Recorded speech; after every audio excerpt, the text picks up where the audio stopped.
Memorial Day 2018. We serve up a little Americana with some Major League Baseball. The Reds have made it to the desert. First of 3 against the D-backs, and all the action is coming up on Fox Sports Ohio. And hi again, everyone. Alongside Chris Welsh and Jeff Pecoro, I'm Jim Day. We hope you're having a very good and safe Memorial Day weekend, and we hope that you, in your own way, have paused and reflect on those that have made the ultimate sacrifice for the greatest country on earth. Chris, we've got a Reds team that a couple of guys in the lineup, man, are they swinging a hot bat through Denver. They hope the rest of the team joins them. Hey, I thought baseball was a team sport, right? Well, Yeah. Right now for the Reds it is, but unfortunately it's only a two-man team that's getting the job done. Scooter Gennett, Joey Votto batting a cool .542 with 4 extra base hits, but the rest of the team, hey, don't be left behind, guys. They're batting a .190 right now, and that's one thing that's very frustrating to Jim Riggleman, trying to find the right combination to get more guys into that offensive flow. Here in Arizona, they're kind of scratching their head because it's been the tale of 2 different teams. This D-back squad got off to a 24-11 start, and boy, has it been different of late. Yeah, they just haven't played .500 baseball lately. They have played just abysmal, horrible, no offense type baseball. They're right now in the middle of a 2-15 streak, the second worst in team history. They just came off a road trip where they averaged only 2 runs a game. And so if you're looking forward to something positive, the Reds are getting the Diamondbacks right now where they're not hitting the ball at all. A couple of righties going today, and for the Reds, it's Homer Bailey still looking to put it all together. Well, he might put it all together today. I mean, you always hope that's the case with Homer Bailey. He's not pitched a pitch in the 6th inning in more than a month, so he's a guy that is on a little bit of a bad streak of his own. But again, he's getting a Diamondbacks team right now that's not seeing the ball very well at all. Matt Cook is the other guy, kind of a local player, if you want to say so. He went through the University of Louisville. He's a right-hander that has really all 4 pitches: fastball, slider, curve, and change. We'll tell you more about him as the game goes on. Sit back and enjoy Reds baseball back on Fox Sports Ohio, a day of remembrance. Memorial Day here in the great U.S. of A. And more to come here in the home of the Reds.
Performed by Air Force Staff Sergeant Lisa Samino.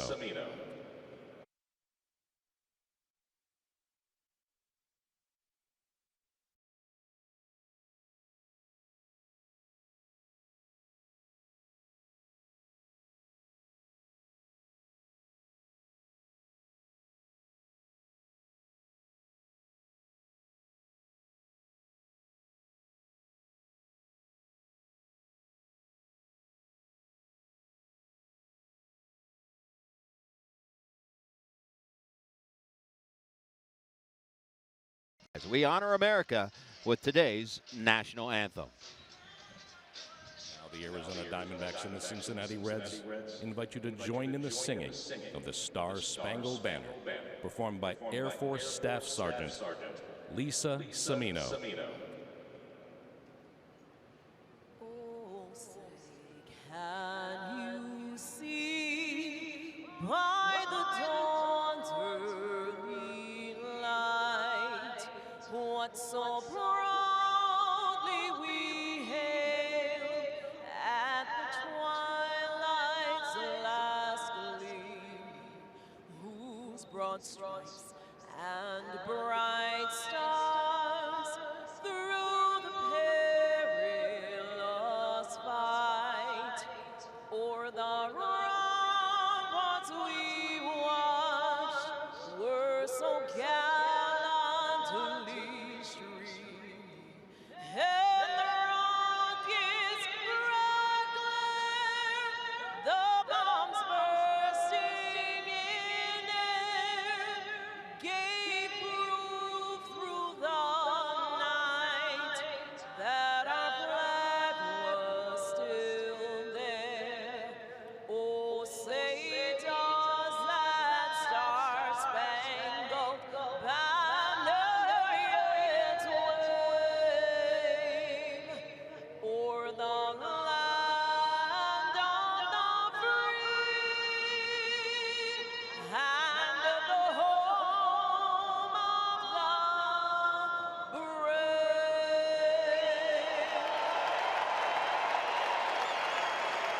Ladies and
Game one between the Diamondbacks and your Cincinnati Reds.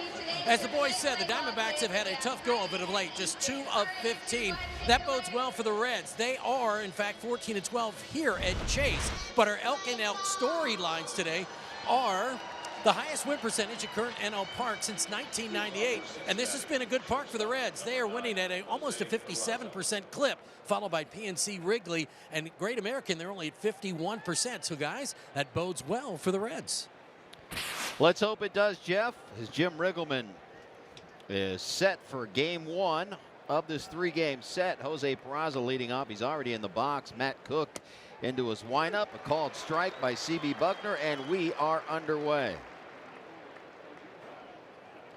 Matt Cook, 27 years of age, a product of the University of Louisville.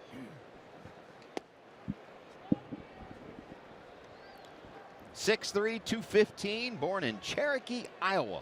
Not a guy that is really going to overpower you, but he has a good sense of pitching. Pitchability is what scouts will call him when they see him use a variety of different pitches, and Peraza is going to get it going for the Reds by dumping one into shallow right field.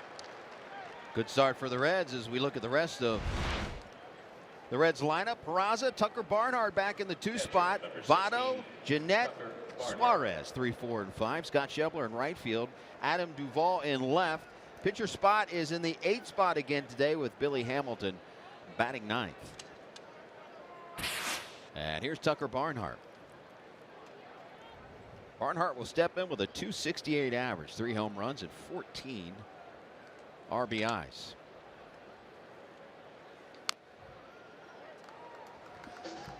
Good example right there of what I mean by pitchability. You know, you're looking for a ground ball as a pitcher. The first guy gets on base with a base hit, double play situation. First pitch, instead of a get-ahead fastball, Cook throws a changeup right there, had Barnhart out in front. Fortunately for the Reds, he fouled it off and didn't hit a ground ball.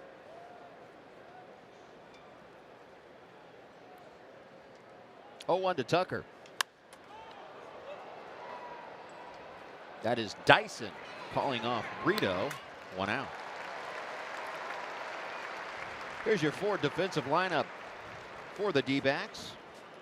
Socrates Brito in left. Jerrod Dyson in center. Chris Owings in right. Around the infield, Lamb, Ahmed, Descalso, Paul Goldschmidt at first base, and John Ryan Murphy hanging the signs today.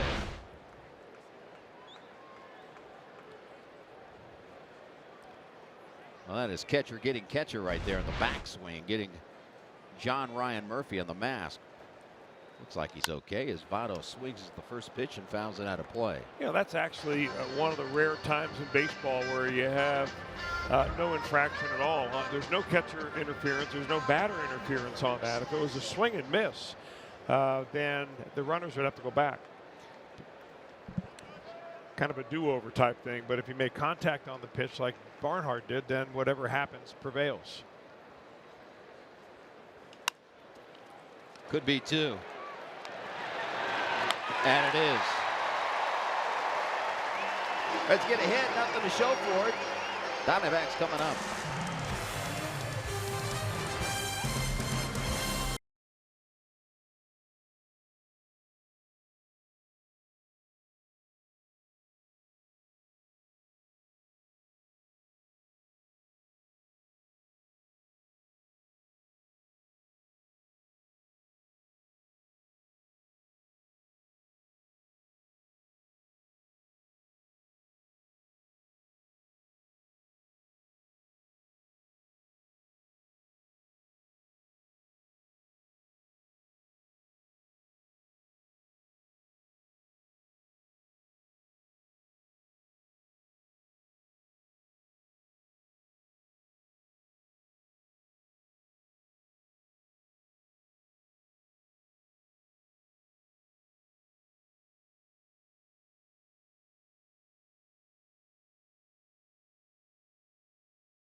Now, Torey Lovullo will line them up today. Jerrod Dyson will lead off. Paul Goldschmidt hitting second, and there's a story behind that. Jake Lamb, Daniel Descalso, the catcher John Ryan Murphy, Chris Owings in right field, Socrates Brito in left, Nick Ahmed play shortstop and bat 8th, and Matt Cook will do the pitching and bat 9th. On the hill for the Reds, it is Homer Bailey, and Homer with a big ballpark and a humidor installed this year at Chase Field, hoping that that bodes well for him today. And the first pitch to Dyson is in for a called strike. Probably no better time to pitch against the Diamondbacks for the reasons that you just described, Jim Day. The humidor has had an effect, but they're not sure yet whether the effect of the humidor is really the problem here with the Arizona Diamondbacks offense. They're simply not hitting the ball at all, and when they do, they're getting singles. They're very frustrating for Torey Lovullo and Jerry Narron. Well, to a man and woman, it is a lot of head scratching here in D-backs land. When we walked in here today, they're like, you just wait. This team cannot hit. In fact, their team batting average is .211. Last in the National League in average hits on base percentage, and you saw the entire list there as Dyson, a hard hit ball, but at Jeanette, 1 out.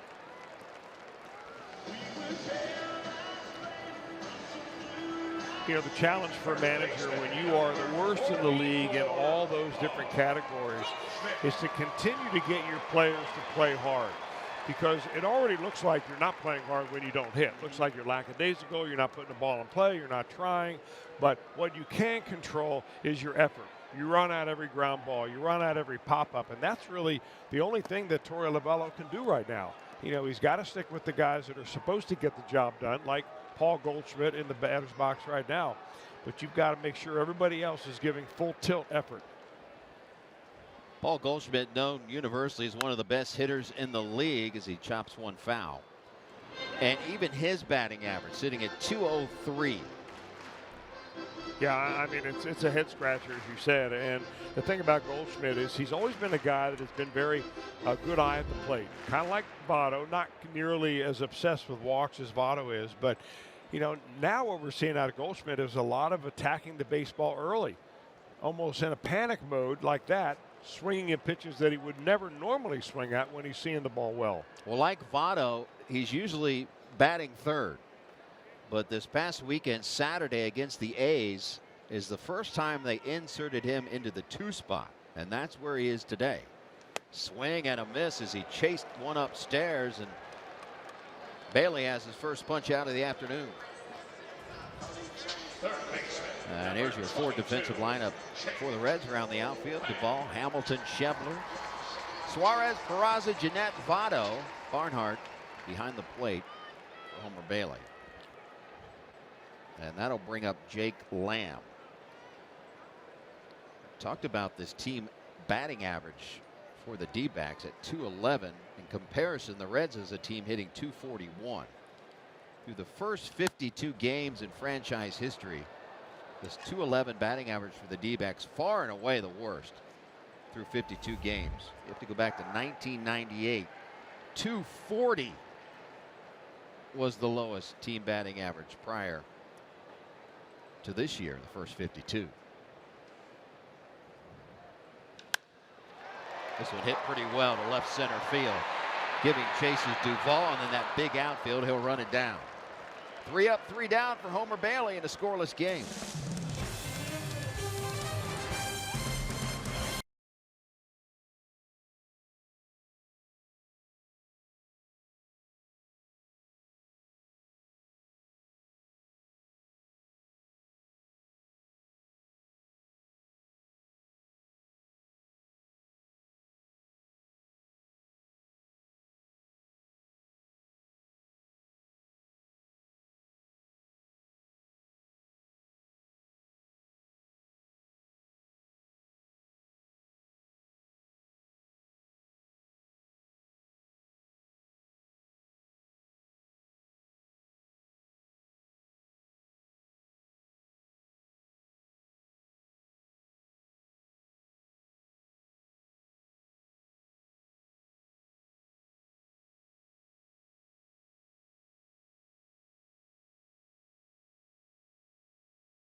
Brought to you by Chevy. Check out their award-winning lineup only at your Tri-State Chevy dealer.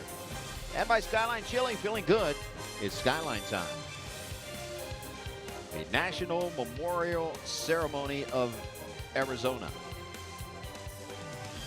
Cemetery, excuse me, of Arizona.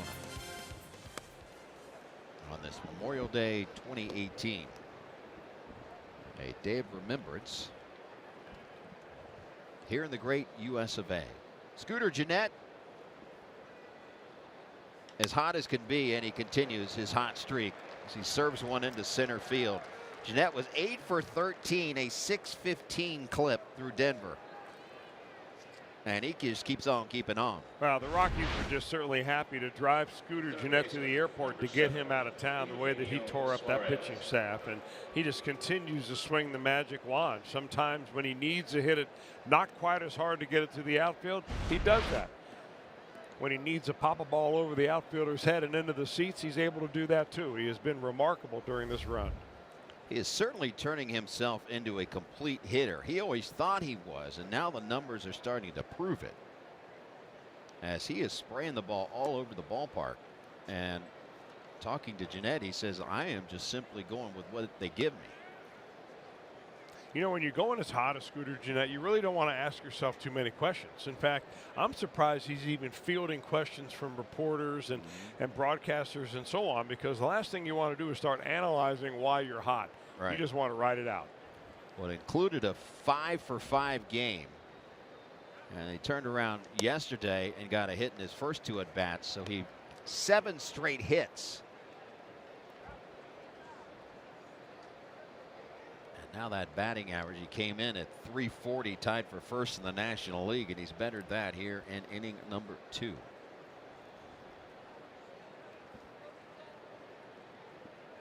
.2-0 pitch to Suarez. Hard hit ball off the glove of the shortstop Ahmed. Gennett will put on the brake, so Reds have their first 2 on here in the second. Well, both well hit balls. Gennett's hit a solid line drive. This is absolutely smoked right here, but right into the ground. And if Ahmed had been playing maybe a step more and closer to second base, that could have been a double play ball.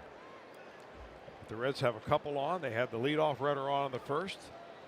And now they'll try to get something done with Scott Schebler.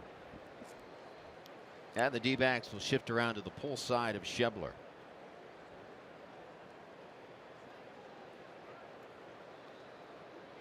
.246 batter is Schebler. 5 home runs, 18 RBIs. Just 1 for 9 in the series in Denver. As the Reds desperately would like to get more production from their outfield. It has been a tough go.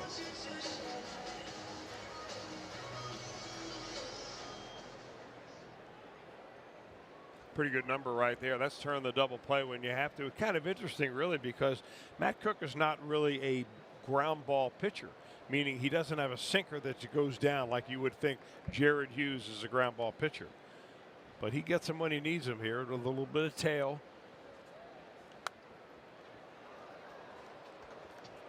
That's a cutter right there. If you see something about 89 miles an hour, that's kind of a variation between a fastball and a slider. Take a little speed off, run it inside to left-handers and away from right-handers. Pitching has not been the problem through the first 52 for the Diamondbacks. It has been all about the offense. In fact, they have a -24 run differential with a straight up 26-26 record. And that almost hit Schebler. Yeah, that's really unheard of, really, to have a 500 record and then have a minus run differential. Run differential is the number of runs you score versus the number of runs you give up. And for every 10 runs of difference, that's good for 1 win. So at this point, they should be a few games, 2 or 3 games under 500 rather than an even 500. 1-2 pitch is fouled back. We'll do it again. Also known as the Pythagorean theorem, but we're not going to get into that today since it's a holiday and all.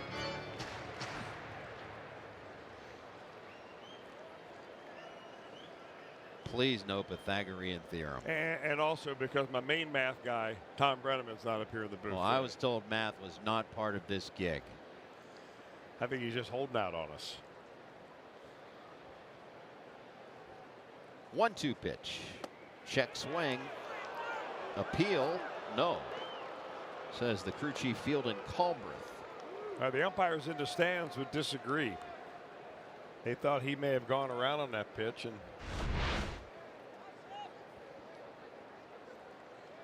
don't think so. Decision pitch right here for Cook.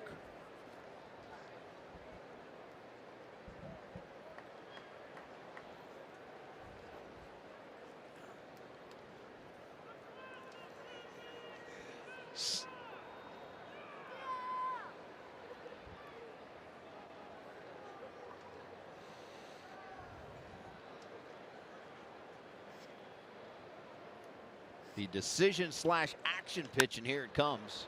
And it's popped up left side.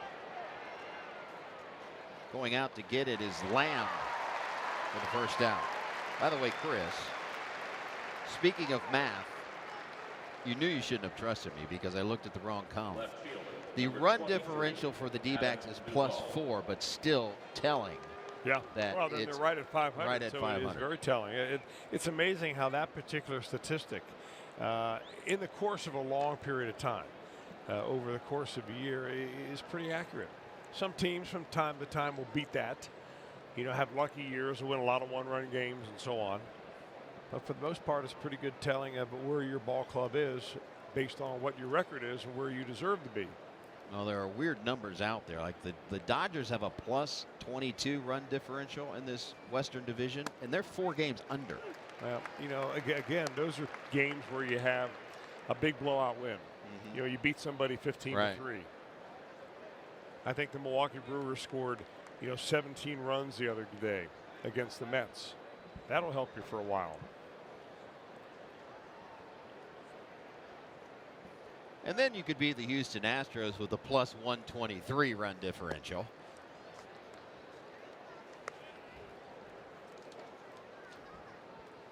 Counts 1-1 to Adam Duvall. Adam just 1 for 6 in the series against the Rockies.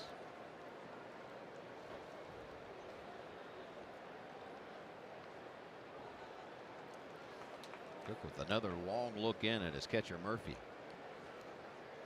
2 on 1 out. Kind of interesting right here, this matchup, because this is University of Louisville versus University of Louisville.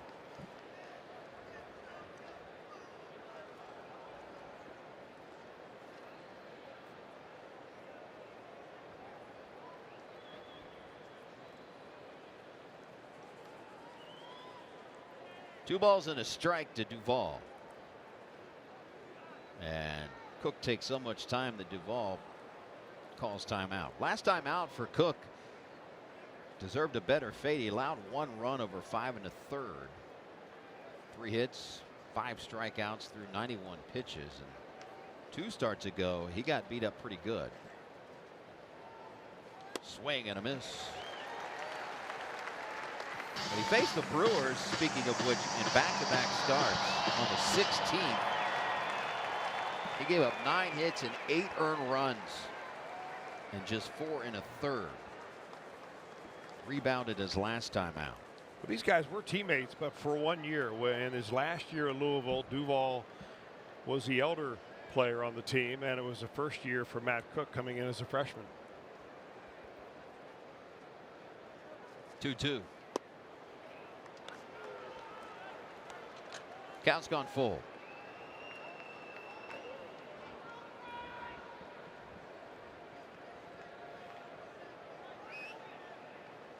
May 16th start, 8 earned runs. Other 6 starts, just 10 earned runs combined. Yeah, 4 home runs in 1 game. That's a clunker.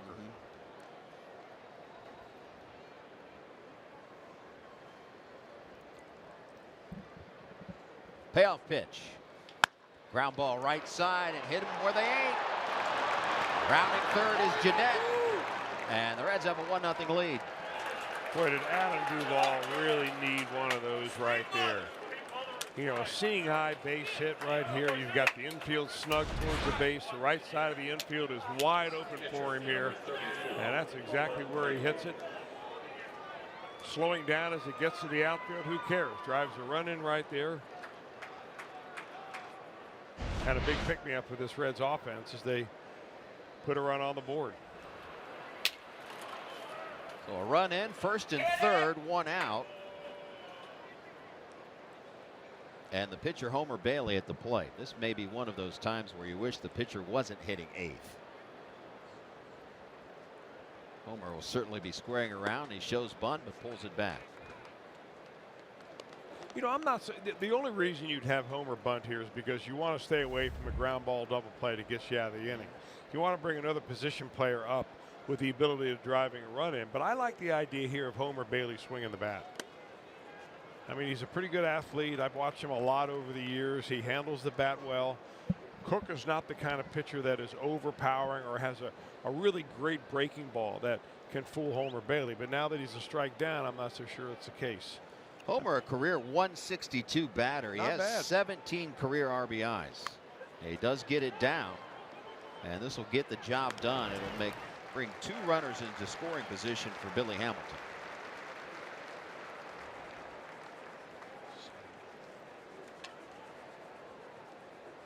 Center fielder, number 6, Billy Hamilton.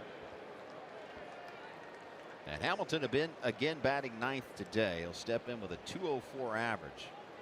2 home runs, 14 RBIs, and that on base percentage down below where the Reds wanted at 291. 2 of them sitting out there. The switch hitter will bat from the left-hand side against the righty Cook. Billy 3 for 11 in the series against the Diamondbacks. He played and started in all 3 games. In fact, out west with these big outfields, this is when Billy Hamilton's going to get his playing time for his defense at center field. That current outfield rotation going on for Jim Riggleman. It's slanted a bit when you come to these big ballparks. Hamilton, more than not, is going to be in the lineup. Jesse Winker, the odd man out of the starting lineup today. 1-1 pitch. Popped up.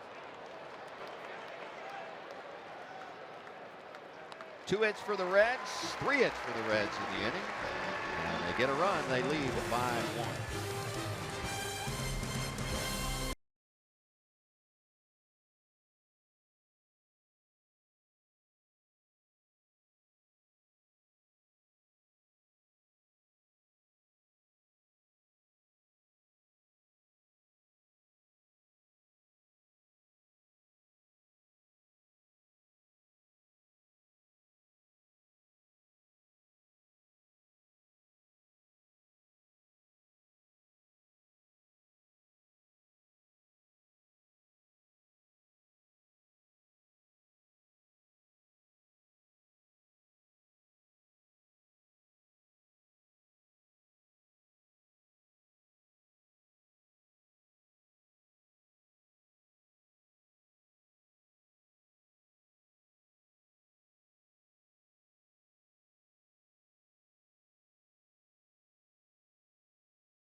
It's safe to say he likes to pitch against NL West teams. 19 starts coming in, a 13-3 record and a 3.07 ERA. Opponents hitting just 259 against him in 11 quality starts. And Bailey will enter this inning in unfamiliar territory in 2018. Coming in, he had 43 consecutive innings, which he took the mound, where he was trailing. Now this ball is blasted off the bat. Hamilton can't get to it. Descalso routing second base. He's on his way to third. Relay throw. And he decides to go in there standing. Nearly paid the price, but Daniel Descalso, a leadoff triple for the D-backs.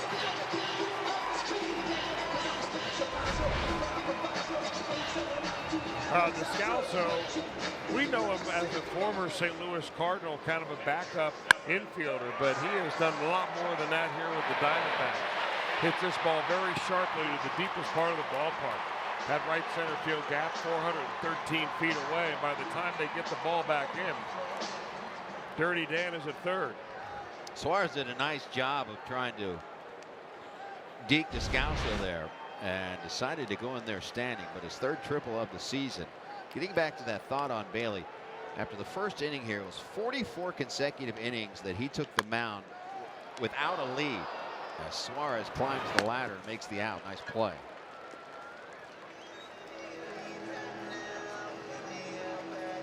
He had not faced a batter with his team in the lead in 44 innings. That was the longest active streak amongst pitchers with a start in 2018. So here he has a 1-0 lead, but a tying run 90 feet away with one out. He'll tangle with Chris Owings.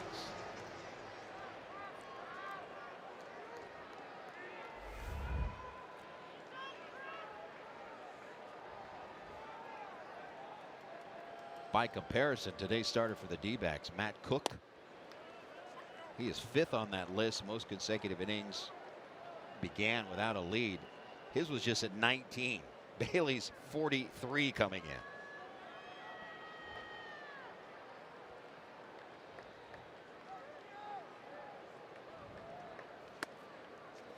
Strike, says CB Buckner. Chris Conroy, the umpire, at first. Brian O'Nor at second. And the crew chief, Fielden Culbreth, at third. This is really a huge batter right here for Homer if you want to keep that, breaking that streak. I mean, you got the number 8, you got a hitter in the lower part of the order coming up here. All he's trying to do, Owens, is trying to get that ball into the outfield.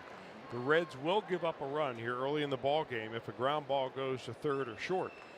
These fielders are playing rather deep, but if it goes to the infield, third base, first base, Votto will come home, and Bailey will cut it off.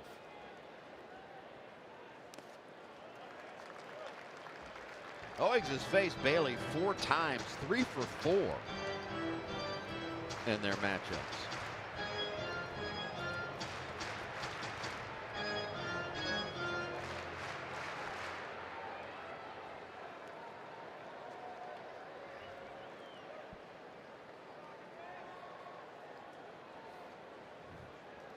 Pitch, and he walked it.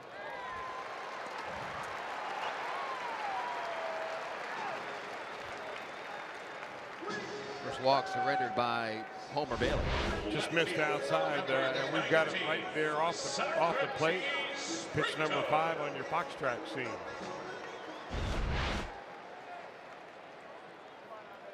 And that'll bring to the plate Socrates Brito.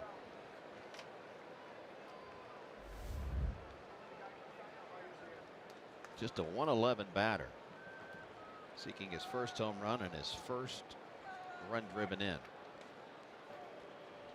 Well, he's a really young guy. He's only 23 years, or he's 25 now. Brito is. He's had, spot starts in the major leagues before. Played 18 games a couple of years ago. Played in 40 games last year. Made his first major league appearance since August 2nd, 2016 on Wednesday. I want to say we saw him in spring training, and did he hit a ball a mile long? Hard to think back. We saw so many innings down there. Particularly yours truly. Oh, set the world record. I was the workhorse. Check swing and a strike.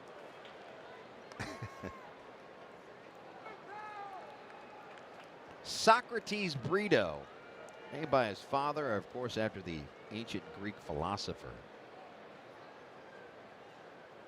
Middle name is Oro, after former Major League pitcher Oro Hershiser. So, Socrates Oro Brito. How about that? Named after a couple of famous guys. None more famous than the Greek philosopher.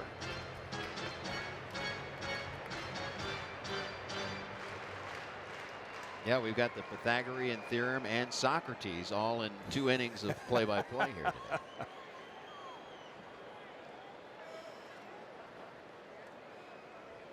I usually dummy up the booth, but somehow we've reached this plateau. This could be 2. Up off the glove of Peraza, and a run scores. A tailor-made double play ball, and that's as easy in a double play that Peraza may ever get. Well, this is the kind of error that you'd like to get 2 errors on, because it is tailor-made. It took a nice high hop off the pitcher's mound, went right into the glove of Peraza. He got a little anxious though, reached in there to pull the ball out to get ready to throw to first base, and lost control of it, and a very unfortunate turn of event here for Homer Bailey and the Reds. When that ball comes off the mound like that, there's a tremendous amount of topspin on it, but it bounded up into the air and certainly should have been made at this level. I would say the topspin stops after it's caught in the glove. Very good point. And here's Nick Ahmed.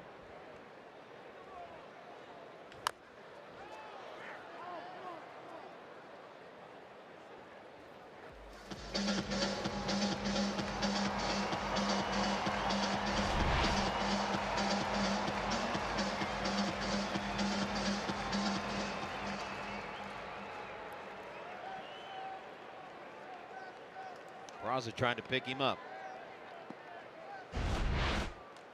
Veteran move right there by Bailey.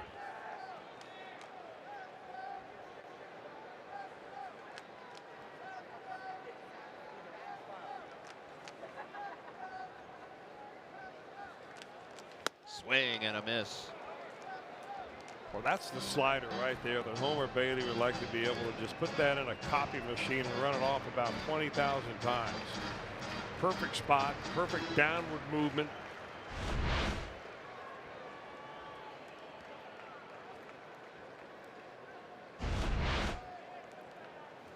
Homer in the driver's seat, no balls and 2 strikes.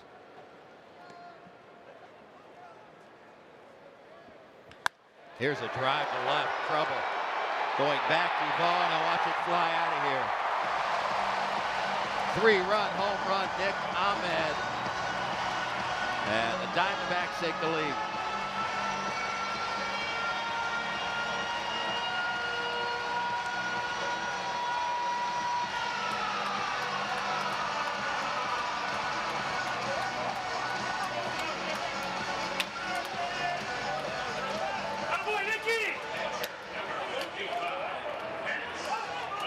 Now you follow up a perfect slider with a hanger, and the hitter just went to school on the one that you saw before. So when you throw him a bad one the second time, he sees it better than ever. And the number 8 hitter in the lineup takes you deep for a 3-run bomb. Wow. Well, that has been the trouble spot, obviously, this year for Homer Bailey. Home runs allowed, and it continues to plague the Reds righty.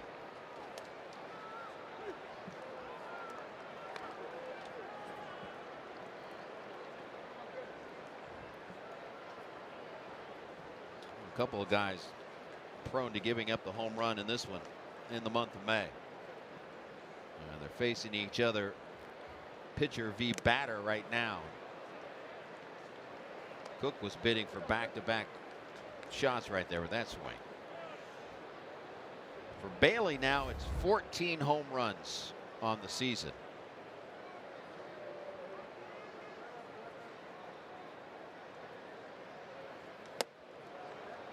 Down goes Cook, out number 2. You know, you're going to give up home runs. I mean, nowadays guys are big, strong, the balls are wound tight.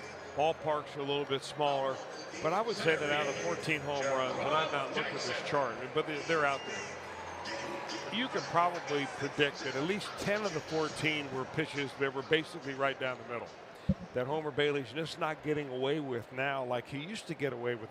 And other pitchers with a little extra pop on the fastball, a little extra life, get away with pitches that when you're not throwing it with that life, you don't get away with those as much. So when you hang a breaking ball, you know, it's a tough thing to do, to hope that you get the same ball back rather than a new one from the umpire's pocket.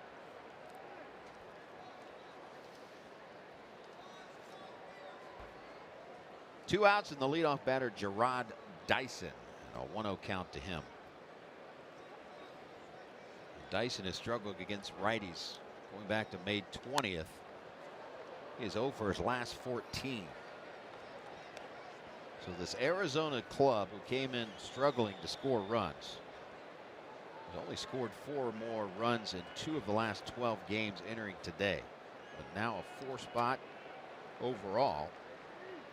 And a 4 spot here in the second inning, and a Reds 1-0 lead has been evaporated.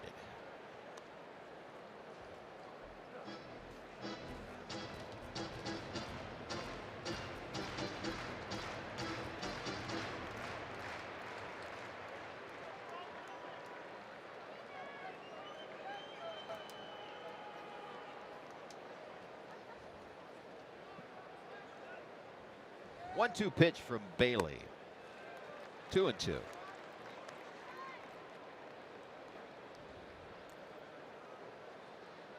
4 runs seems to be a benchmark for the D-backs. Well, they score 4 more runs. They are 19-3. The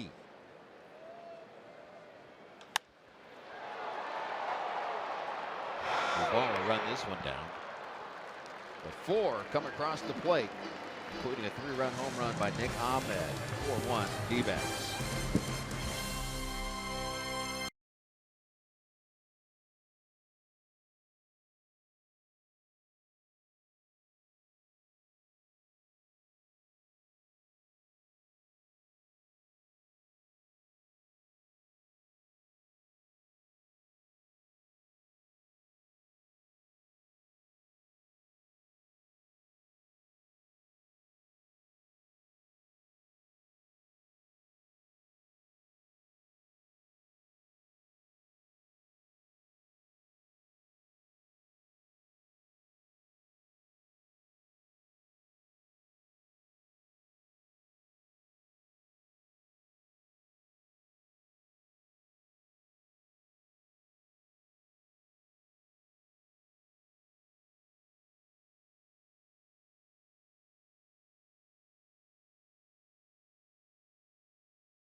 The Reds are coming up to bat. Hey, some good news. A lot of people have been wondering what's going on with Nick Senzel. He's been out here in Arizona for the past week and a half. He has had that vertigo problem, but he's been out here, and he is on his way back to Louisville as we speak, gentlemen. Expected to be activated tomorrow to play for the Bats. So that is good news for Nick Senzel, #1 pick a couple years ago, guys. That is certainly good news, and from someone who throughout his life has suffered from vertigo. It is a tough thing, and when you're suffering from it, the last place you want to be is in a batter's box. So we wish Nick Senzel well.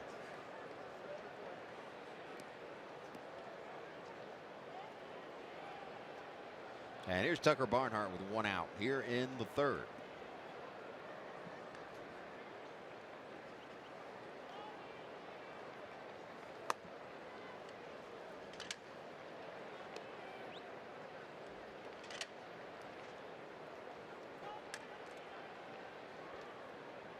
Barnhart flied out to center his first time up.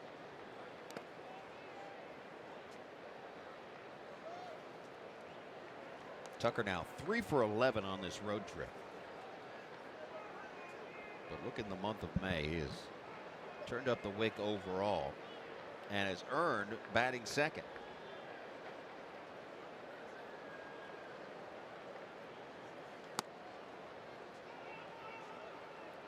Tucker in the driver's seat. 3 balls and no strikes.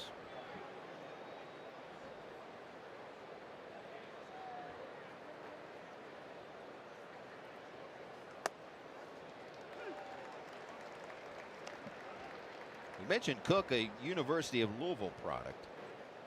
Usually drafted by the Mets in the 3rd round back in the 2012 draft.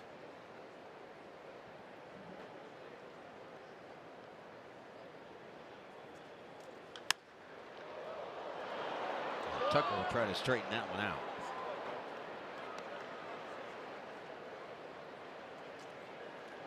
He's done well against lefties.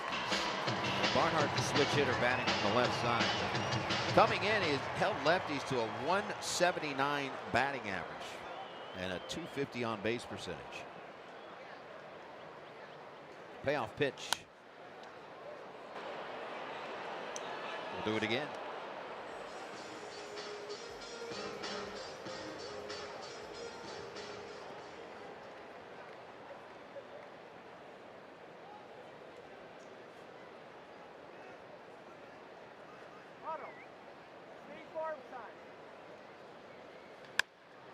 Base hit, Tucker Barnhart. Hey, now you're my fantasy team. You need this, Votto. And here comes Joey Votto. Votto takes on the Diamondbacks in today's AARP. Career versus Arizona. Look at the numbers. 344 average coming in. 468 on base percentage. Slugging percentage at 583. All are the highest versus any National League team.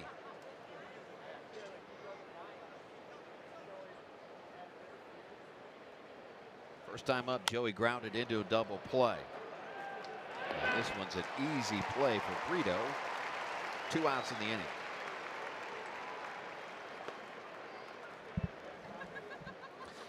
MLB At Bat is your #1 Cincinnati Reds app. Customize your experience to catch every moment this season. Get Reds home screen icons and features such as the MLB.TV Game of the Day, pitch tracking, in-game highlights, live radio broadcast, stats, news, and more. Download MLB At Bat today. And here is Scooter Gennett.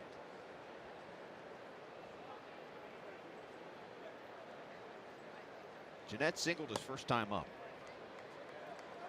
And that batting average sitting at a cool 343. As he's now 9 for 14 on this road trip.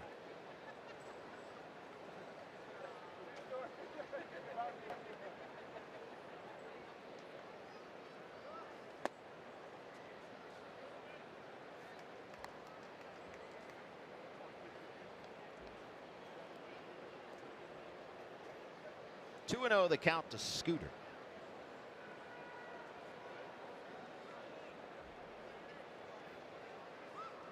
It's the middle series of this 3-city 9-game road trip. Strike called by C.B. Buckner. The count's 2-1. 3 games at Denver. Reds lost 2 of 3. 3 here against the Diamondbacks. Day game today, night game tomorrow, day game on Wednesday. And then the Reds will fly west to San Diego, 3 against the Padres over the weekend.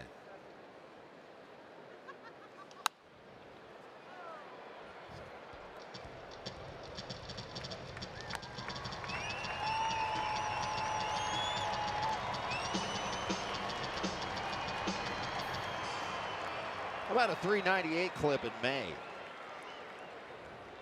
A slugging percentage, first in the National League. Third in hits with 33. He's been on some kind of roll, making a bid for National League Player of the Month.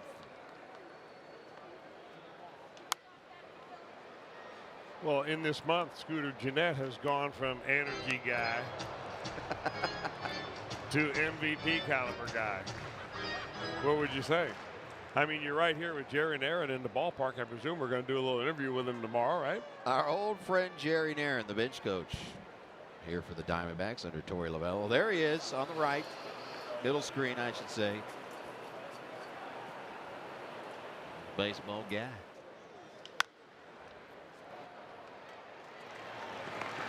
Red Strand, a runner in the third, and trail 4-1.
We know it's a long weekend. We know it's an off day for most. Full of barbecues and family, free time, and enjoying your freedom here in the United States of America, the greatest country on earth. But we hope you remember what Memorial Day is all about, and that's reflecting on those that have made the ultimate sacrifice for our country. And we honor those men and women today.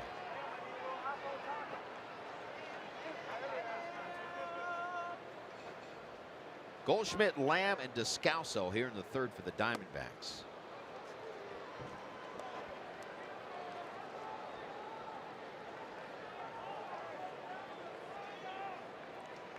Goldschmidt, a strikeout victim, his first time up.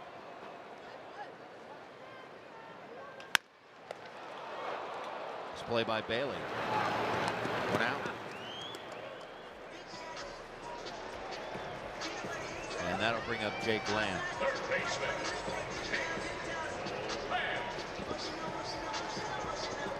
That 4-run inning for the Diamondbacks in inning number 2. Only the 5th time this season they've had a 4 or more run inning.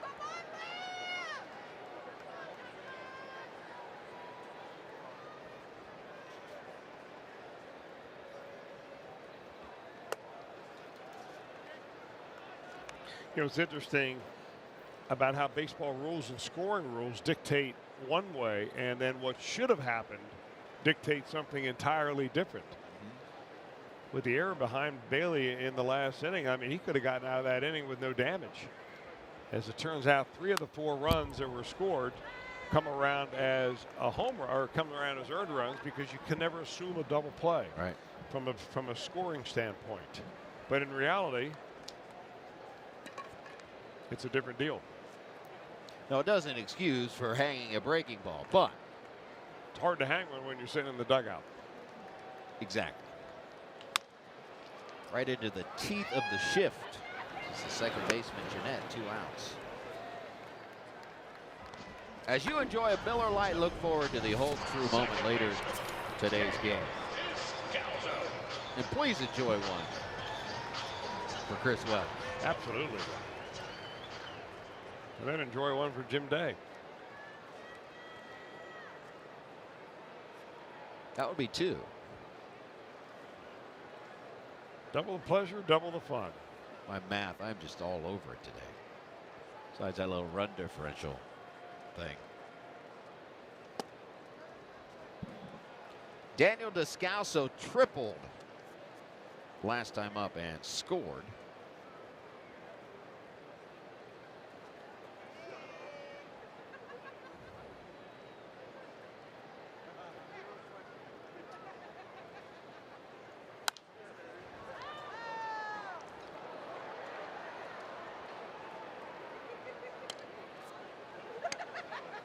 Well, we looked at the schedule earlier in April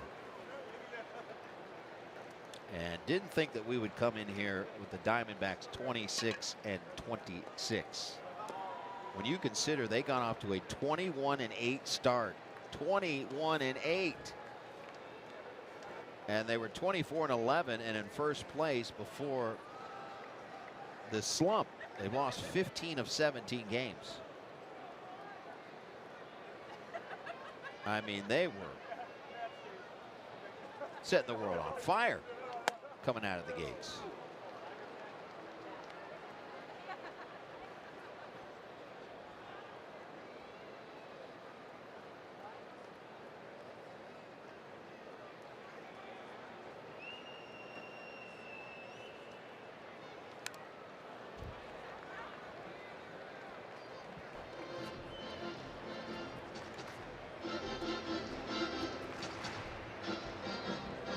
Daniel Descalso, the cleanup hitter. Now, when he was with the St. Louis Cardinals, I'm not sure that we would ever think that he would be in a 4 spot in a lineup. Now, he was always the kind of player that would be the first on the team to get your uniform dirty. Always seems to be in the right place, right time. Votto underhands to Bailey in a 1-2-3 third for a homer. Trailing 4-1.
To remember those brave men and women who have made the ultimate sacrifice in service to our country.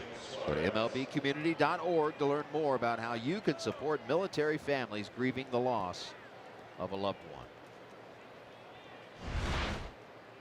And Major League Baseball, throughout the league, teams have been wearing Memorial Day and Memorial Day weekend uniforms, and that continues obviously here today. The Reds wearing the gray unis, but the camo lettering and numerals. D-backs likewise. And Major League Baseball will donate 100% of its royalties from the sales of Memorial Day weekend apparel to charities supporting children and families grieving the loss of a military loved one. Those organizations are Tragedy Assistance Program for Survivors and Folds of Honor Foundation.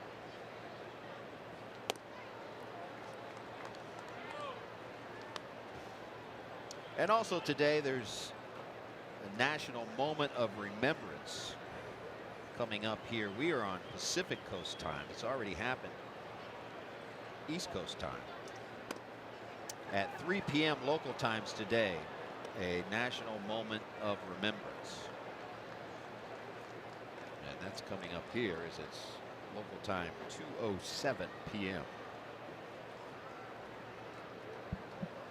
3-1 pitch to Suarez. A swing and a miss, and the count's full.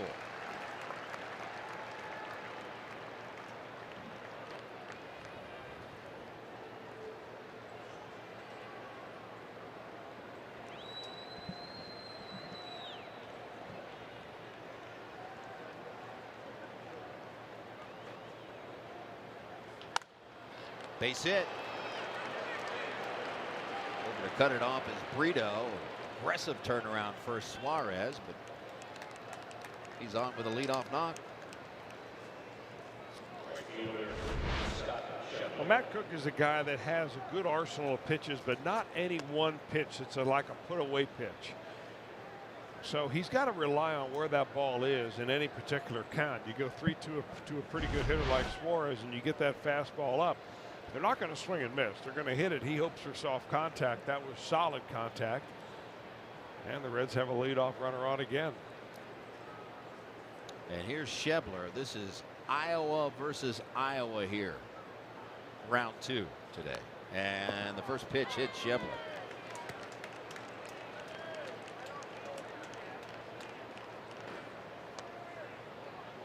So cut fastball. They wanted it inside to pour right in on Schebler, and Scott takes it right off the outside of the knee. That was a little Pete Rose action. Pete would just stand there and take it and let it hit him. Schebler didn't move a bit.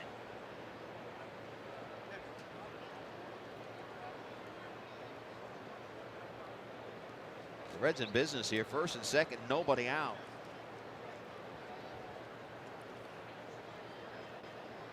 And this is University of Louisville v.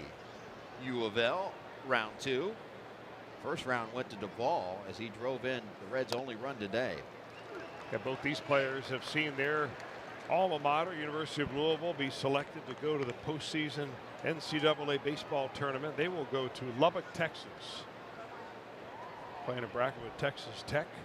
Some other local teams have also made the postseason: Indiana, Ohio State, and Wright State. We congratulate all those local colleges for a job well done this year. Indeed. That has turned into quite the program at Louisville. Well, it has, and they've done a really great job recruiting, especially around Ohio, Indiana, Illinois, Iowa. Dan McDonald's done a great job with that program. Indiana had a very good year this year. Ohio State, they'll be in Greenville. Indiana's going to Austin, and Wright State will start in Stanford.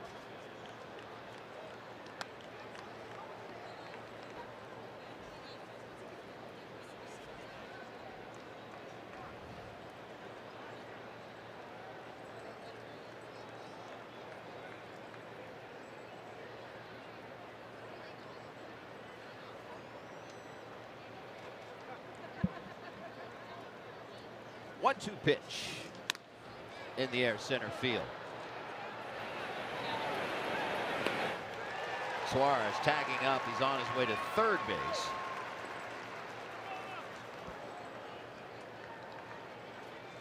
So first out in the inning, and now first and third for the pitcher, Homer Bailey.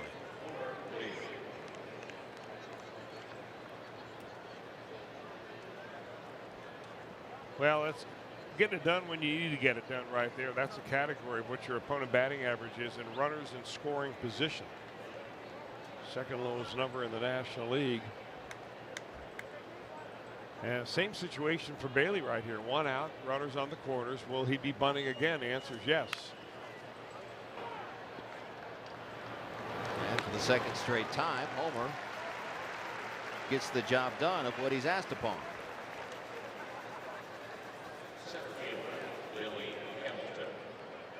But it only pays off if Billy Hamilton can find some green. And first time up, he did not. He popped out.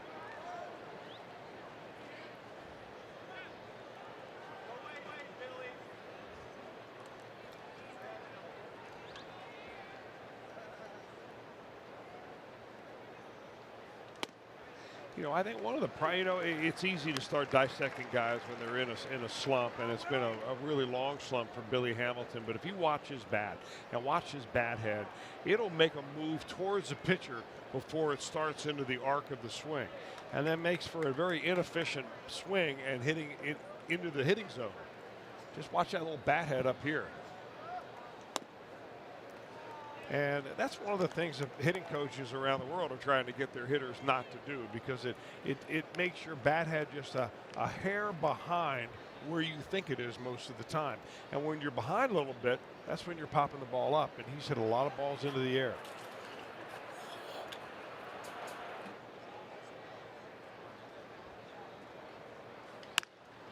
Ground ball fielded by Goldschmidt. Lorenzen strand two again.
Ohio has been brought to you by USAA. Join USAA in honoring our fallen heroes.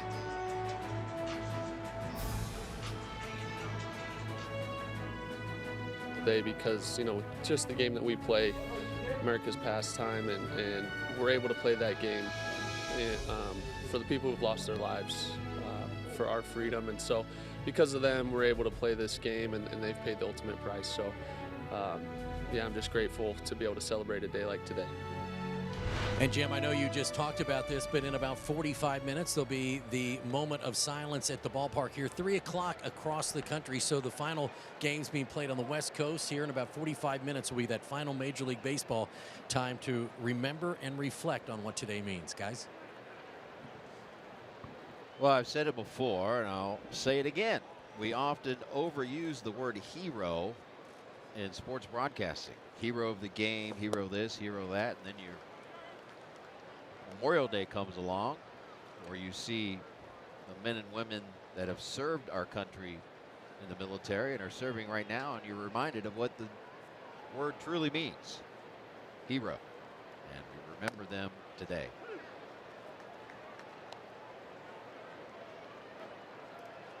John Ryan Murphy, catcher for the D-backs. Grounded out his first time up.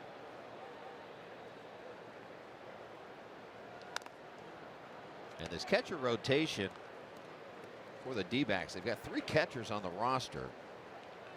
Alex Avila was the catcher to start the season. He has a 123 batting average. So they're giving John Ryan Murphy more time.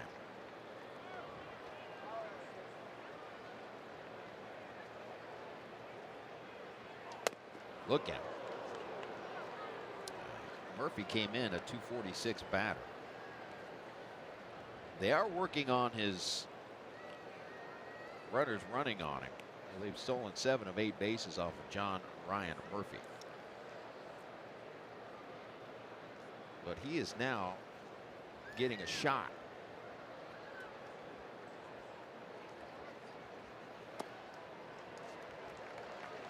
Well, Murphy originally drafted and signed by the New York Yankees, was then traded from the Yankees to the Twins, and then to the from the Twins down here to the Desert to play for the Diamondbacks. Here he is in his 2nd season as a Diamondbacks player. Payoff pitch. We'll do it again.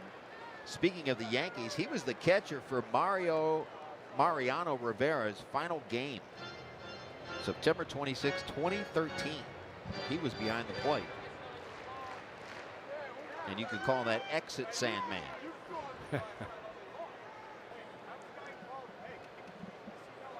8th pitch of the at-bat coming up.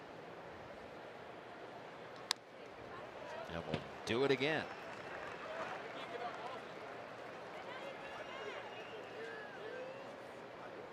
I wonder if John Ryan Murphy will have a conversation with one Jesse Winker, because he is an avid Buffalo Bills fan. And so is Winker. And here's a drive. And looking up and watching it fly again is Adam Duvall. 2nd home run of the afternoon given up by Homer Bailey. And it's 5-1 D-backs.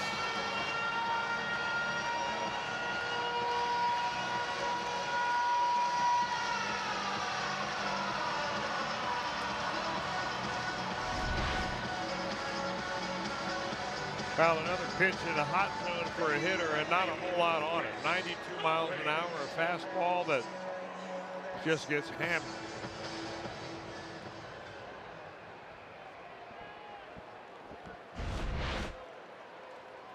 Well, they installed the humidor to the baseballs this season here at Chase Field, and it has done nothing to stop Nick Ahmed and John Ryan Murphy. Ahmed a 3-run home run in the 2nd, solo shot Murphy here in the 4th.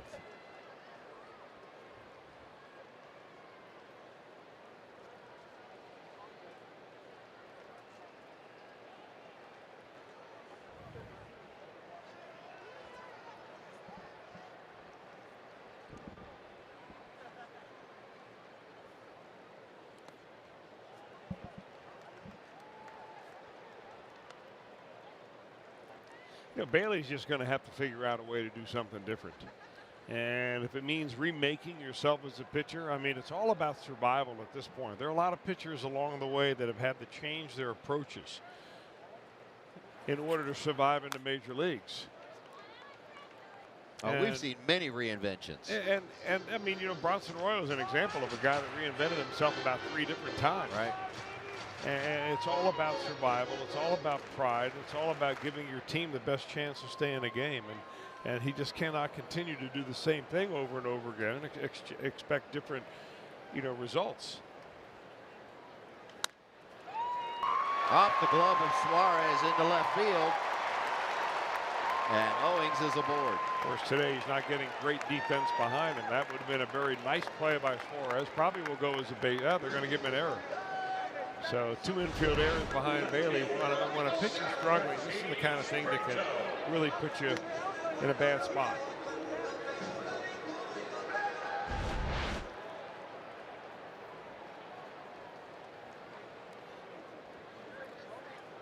Still nobody out. Runner on first base and Socrates Brito at the dish.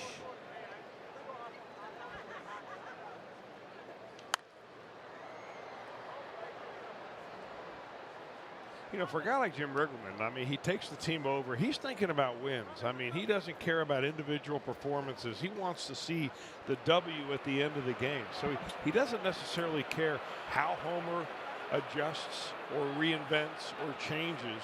He just wants to see the results. And the same thing goes for individuals out in the field at the plate. Billy Hamilton, a great example of, hey, you know, I want to see Billy do different things, but at the same time, the results are what I'm looking for. This is why we have coaches. This is why, you know, guys work on their trade individually.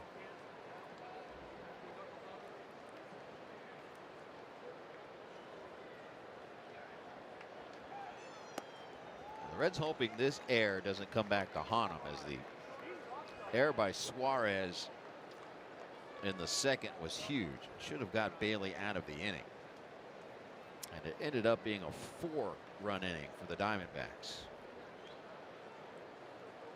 2 errors today, and the Reds had only 2 errors in the previous 12 games entering today.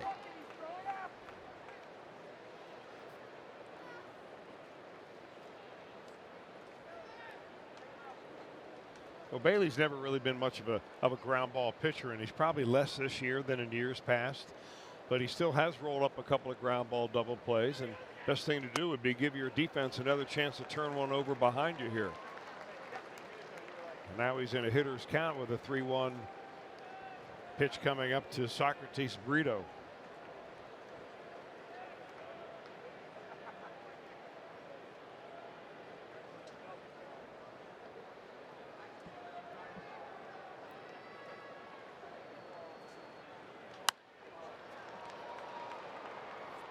Count is full.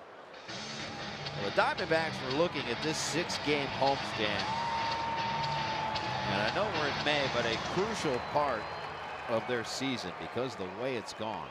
Coming off of a 3-city road trip in which they went 1-8. We told you they lost 15 of 17. They host the Reds for 3 and the Marlins for 3. And the way you look at it for the Diamondbacks is you're hosting 2 last-place teams as the runner from second goes. A little hit-run action, and on his way to third base is Owings, and the fruitful 4th inning continues for the D-backs. Brito hit that ball so hard that even with the runner running and the infield is converging on second base, sometimes you can run into an excuse-me double play ball right here. Guy hits right over the bag, and there's the fielder. But they were holding their position, I think, to make sure that they didn't leave a spot where the ball was going to be hit, and the Diamondbacks end up first and third. Still nobody out. We'll have a meeting of the minds on the mound, and they'll be joined by pitching coach Danny Darwin. You know what I mean by changes with Bailey? I mean, what we're looking at right here is 92 miles an hour straight fastball. A slider that can be good when it's spotted in exactly right space. The splitter that he throws is a quality pitch, but it's all set up with the fastball. You can't just go out there and throw splitters and expect the guys to get out if you don't have something that you can throw by them when they're looking off speed. So Bailey's got to figure out a way. Maybe it's his change in his grip. Maybe it's a change in his arm slot. Maybe it's a change and more of a commitment to 2-seam fastballs instead of 4-seam fastballs, and actually figure out how to make that ball sink a little bit. Because 92 straight as a string is going to get you over backing up third base more often than not.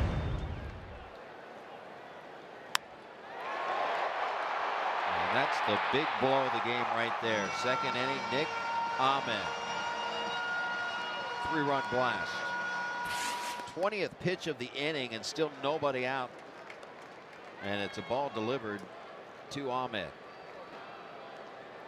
And that little meeting at the mound gave Jackson Stevens a chance to start cranking it up in the Reds pen.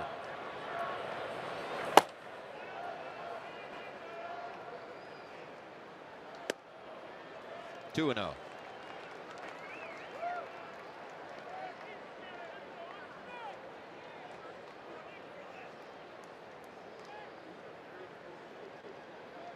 And for Ahmed, he now has 8 home runs this season. He had 6 last year.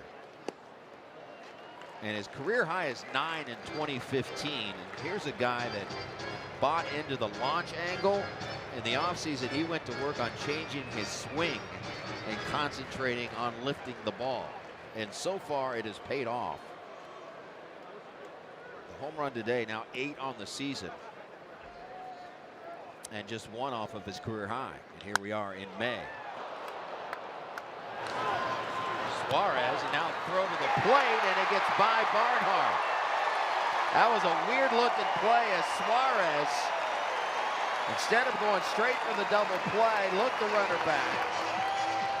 Fired to second base, runner came home to throw to the plate.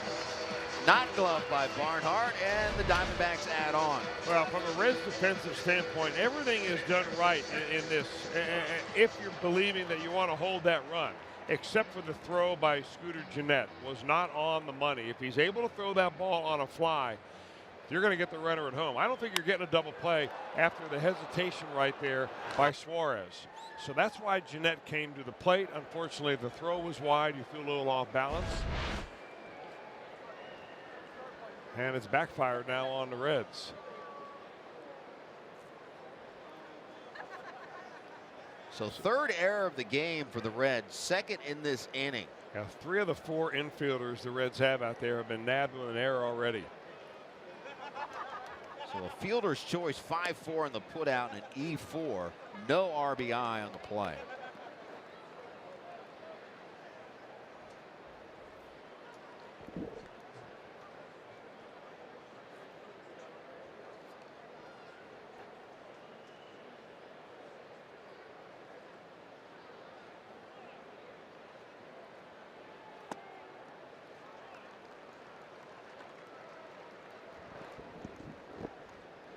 This is a category you do not want to lead in. Well, it's also a category we haven't seen the Reds lead in quite a while. I mean, defense has always been kind of the calling card. We've seen so many good middle infielders throughout the years wearing Reds uniforms, and they are kicking the ball around more than ever.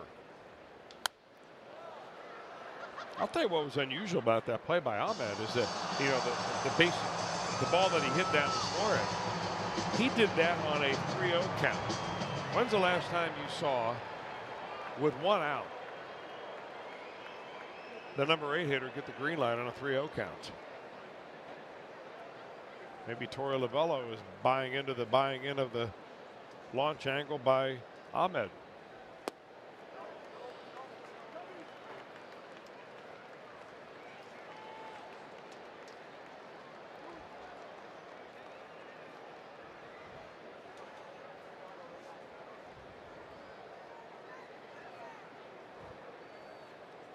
Two balls, 2 strikes to the pitcher, Matt Cook, who is now blessed with a 6-1 lead.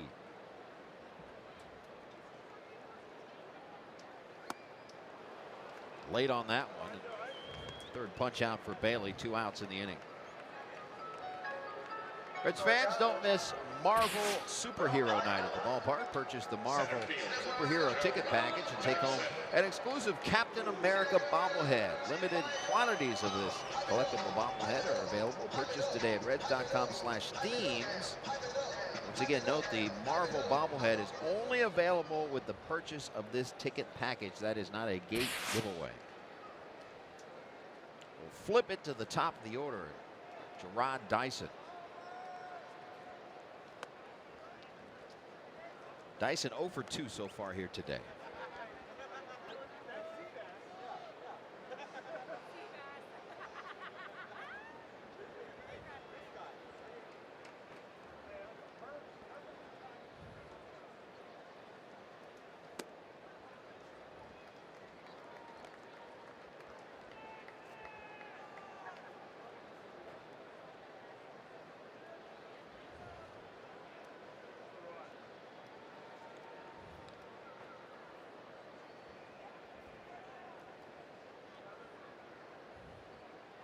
2-0 pitch. The Reds get out of it. 2 more runs on the board for the Diamondbacks and a 5-run lead.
Ohio is brought to you by Cincinnati Children, changing the outcome together.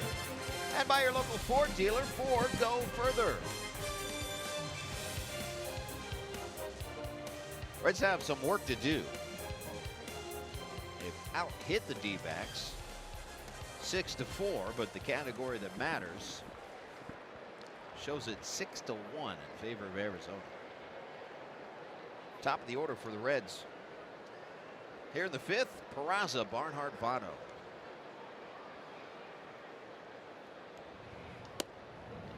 Facing Matt Cook. It's been about damage control for Cook so far here today as the Reds have stranded 5 through 4 innings.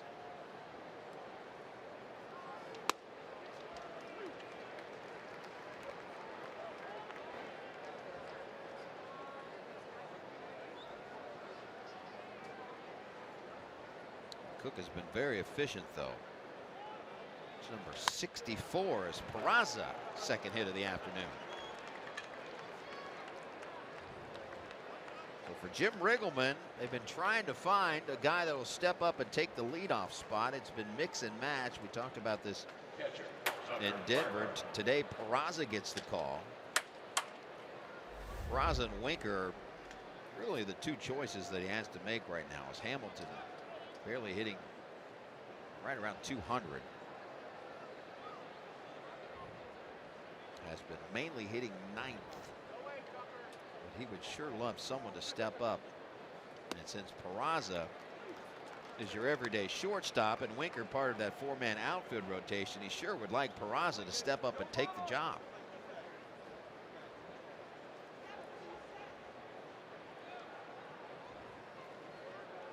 Reds have had base runners in every inning. They have 7 hits today, but all singles.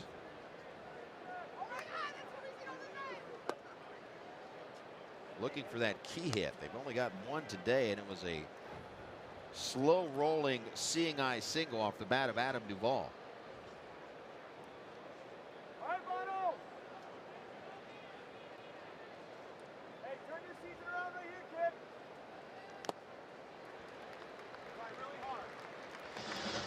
Now we'll see a mid-at-bat shift. They had already shifted to Barnhart's pull side, and now they'll switch it up. Still to his pull side, but different guys on different sides. They've got this down to a science nowadays, these numbers with these shifts per count. Cue ball stay shot. fair. That would have been a shift beater. Well, he's going to need a new bat. It would have been a splintered shift beater. That's a changeup right on the the end of the bat, the cue stick end.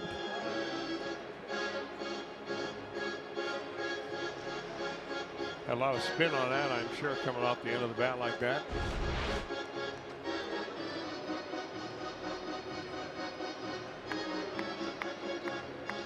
You know, I know that bunting with 2 strikes, a lot of people are probably getting ready to throw something at the TV. Billy Hamilton tried it the other day, didn't do it. But, you know, what would you say a major leaguer like Tucker Barnhart, if he was asked to bunt 10 times to the left side of the infield, how many out of 10 could he actually put into fair territory?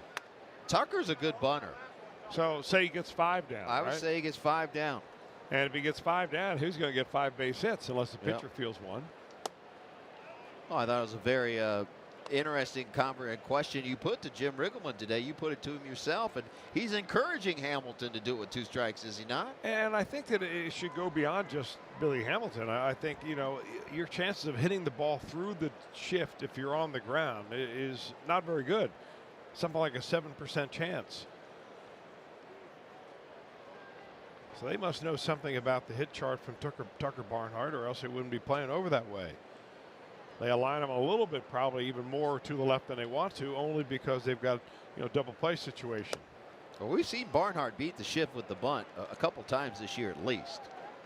He might be the best bunter on the team. Him and Peraza, I would say, neck and neck in that category. Would you agree? I would say so, yeah. He's a good handler of the bat, and he's not afraid of the baseball. And those are 2 of the ingredients that you have to have. Runner goes, and it's popped up. Going a long way to get it for out number 1 as we head back to Cincinnati for an update with Brian Giesenslaw.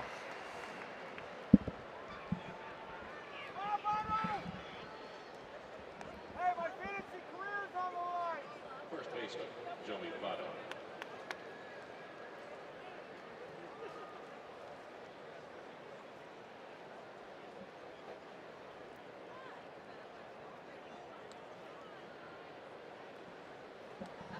Brian, thank you very much. As Joey Votto's at the plate. Votto rips one into right field as he turns on one, and we don't see that very often, but Votto pulling the ball to right. Well, he did that, I think, yesterday, if I'm not mistaken, in Denver when he got a pitch, a fastball out. And, you know, I would love to see Votto's batting average when he hits fly balls to right field, because you never see him fly out to right. Right. And normally when he does hit it to right field, it's a line drive. First hit of the afternoon for Votto. And here's Jeanette. Red's in a chance to get a couple of runs back here that they gave away in the last inning. Maybe change the momentum of this game a little bit. Hit well. Center field. Going back is Dyson at the edge of the wall. Makes the catch. It's a long way out there. 407 to dead center field. And perhaps pre-humidor, that's out of here. Yeah, that might be the humidor effect. Exactly right, Jim. It was a breaking ball up. And, yeah, Scooter got under it. It was a very high, majestic fly ball. But we've seen that ball, same kind of hit, go out of here no problem in years past.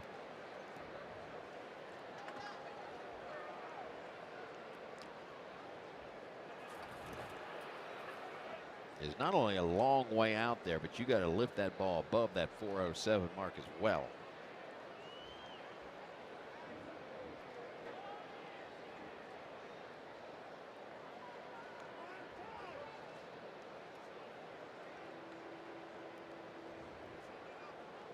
Two out batter is Suarez. 2 for 2 today. A couple of singles for A. Eugenio. Lifts his average to 285. Team leading 40 RBIs, and he'd love to add to that right here. And into left center field. This will get 1 home. On his way to third base is Votto. They're going to cut off that ball as Suarez is in with an RBI double, and it's a 4-run game.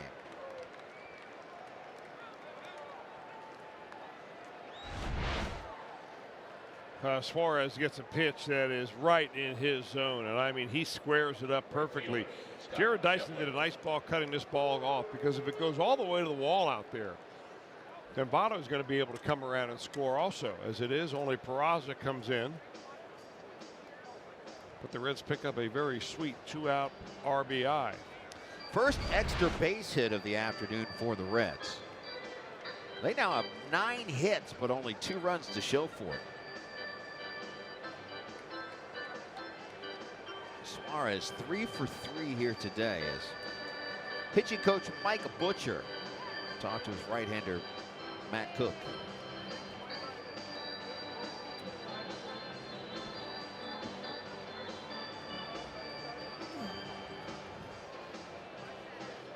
Here's today's IGS bringing the energy. Most RBIs in May with the Reds since 2000. Suarez now with 27 of them. How about Jay Bruce in 2011? Mercy.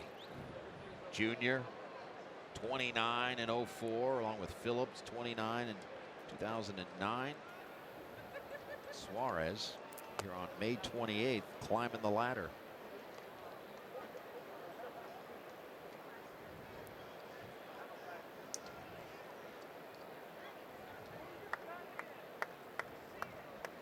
Scott Schebler, born in Cedar Rapids, Iowa, will face fellow Iowa product Matt Cook for the 3rd time this afternoon.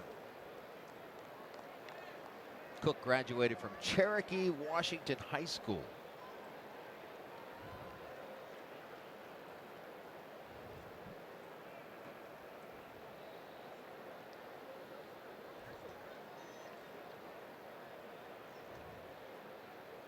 Two-0 pitch, swing and a miss.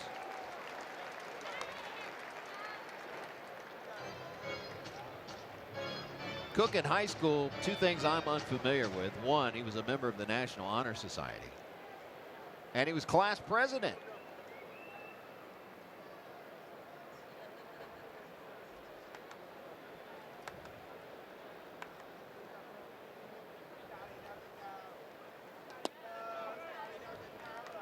And much like Schebler, excelled in numerous sports, including track. He's a school record holder in the high jump and 2-time All-State honoree in track. 4 letters in basketball. 3 letters in football as he walks his fellow Iowan. And the Reds hope a 2-out bingo continues. Left fielder, Adam Duvall. First walk of the afternoon for Cook.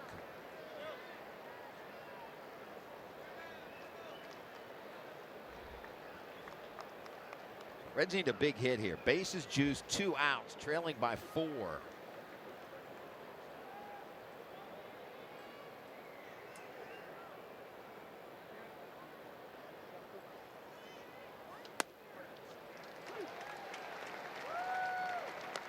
Don't think Adam liked that strike call.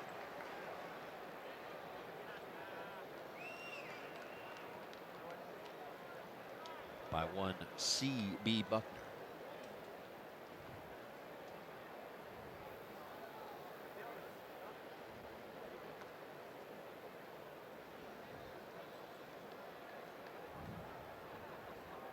Oh, 1 pitch. Here's a drive, left center field, hit well. This will go to the wall. 2 runs are going to score. Here comes Schebler. He'll race around third base. Relay throw to the plate, not in time, and a bases clearing double, Adam Duvall. There's the big hit they needed. And it came from a guy that needed it about as much as anybody on this ball club. He did have a base hit in the 2nd inning. It drove a run in, a little squibber to the right side, but nothing squibby about this drive. A breaking ball that he goes down and lashes hard into the left center field gap. 4 RBI day for Adam Duvall, and it's a 1-run game.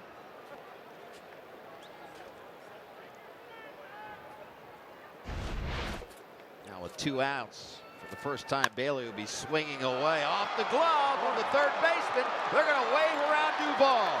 Throw to the plate. Out.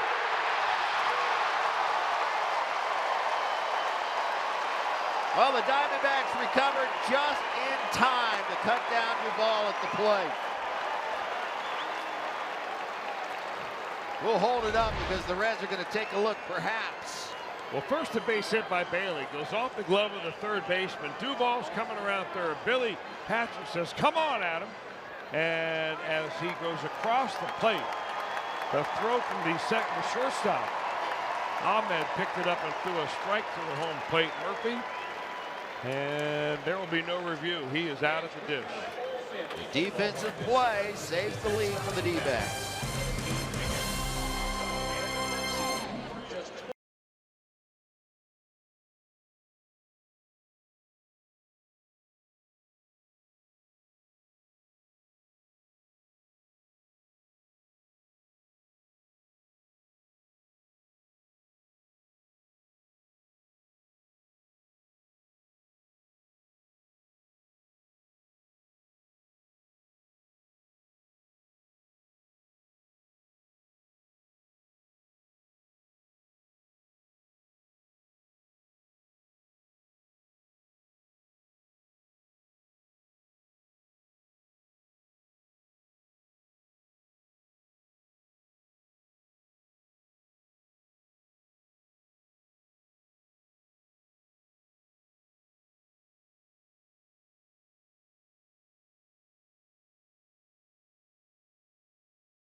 When showing appreciation for all military by sharing a photo or video with hashtag #HatsOffForHeroes. For each post, T-Mobile will donate $1 to support veterans.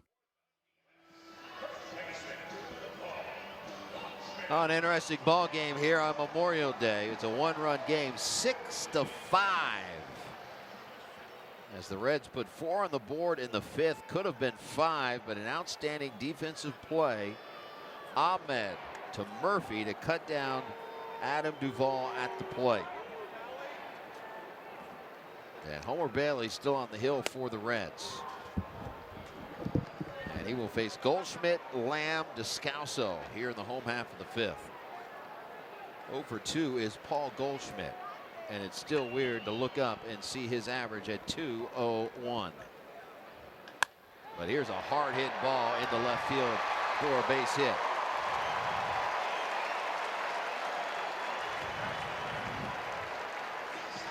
So the vaunted 3rd time through the lineup, as Bailey has given up a run, or 4 runs in the 2nd, 2 in the 4th.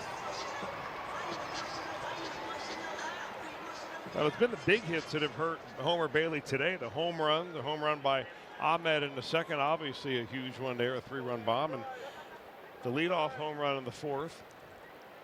Reds have picked up 11 hits. The Diamondbacks only a handful of 5.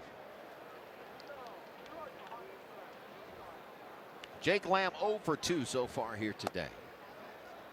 You know, the other part of Bailey's issues today, and we've seen this all along, is that he, instead of going strike 1, strike 2, it's ball 1, ball 2. And if your stuff is not as good as it used to be, and you're giving hitters counts consistently throughout the lineup, that's when you're really going to run into extra problems. So, I mean, it sounds funny, but the worse your stuff, the more aggressive you have to be with it.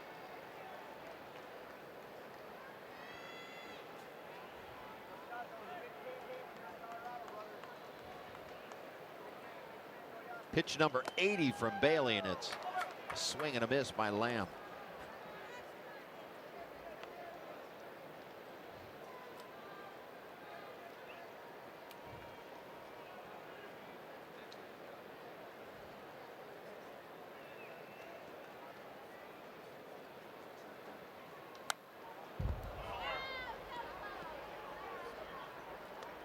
One ball, two strikes.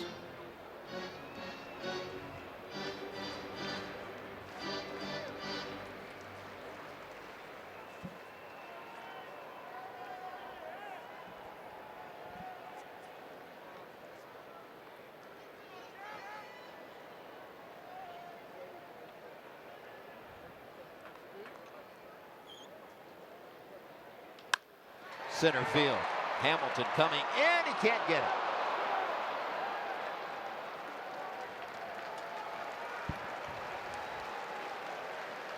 I got a good jump on it, but that was a sinking line drive, and it's 2 on and nobody out. Now the umpires were looking around at each other saying, did anybody make sure that they saw that clearly, that Hamilton trapped that ball and didn't catch it on a fly? I want to say that the second base umpire, Brian Honora, was shielded out, and it was the first base umpire that made that call, it looked like to me. And that'll be all for Homer Bailey.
Has quickly become a leader in the Reds bullpen. A retrospective on the bullpen cart and its comeback here in Arizona. Plus, Brandon Dixon's parents were in the stands for his first career hit last week. Reds Weekly is presented by Miami Valley Gaming, and a new episode Wednesday night after Reds Live on Fox Sports Ohio and streaming on Fox Sports Go. Taking over for Homer Bailey is righty Jackson Stevens.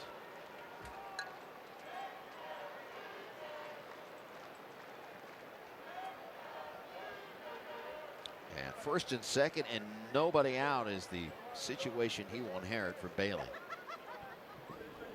First pitch to Daniel Descalso, sliced the other way. Duvall giving chase. Duvall runs it down. That is a nice play by Adam Duvall. He went 1.5 miles towards the line to get that ball. 1 out. And keep in mind, every step that he takes while he's trapping that baseball or tracking it, he's doing it against a, in a stadium with a roof on it. And it's very easy to look up, see the ball, look down to see where you are, look up again and not be able to pick the ball up in all the rafters of the roof. The one thing we've grown used to is Duvall getting a good jump in left field and looking like he's in control all the time. And certainly on that play. One out batter is John Ryan Murphy, homered his last time up. So for Homer Bailey, his last 7 starts, he has failed to make it past 5 innings. And at some point, with his team falling behind every time out, 5 is the when new he's 7 on the mound, how long do you let it go? Now, do the Reds have someone waiting in the wings? Take that spot? The answer probably right now is no. DeSclafani may be in the near future.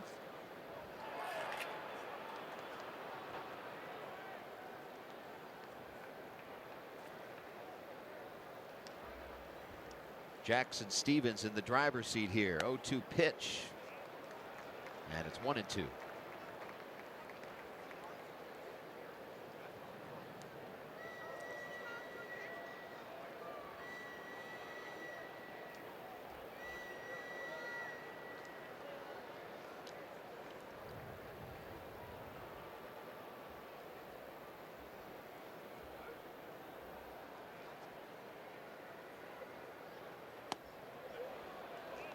Two and two.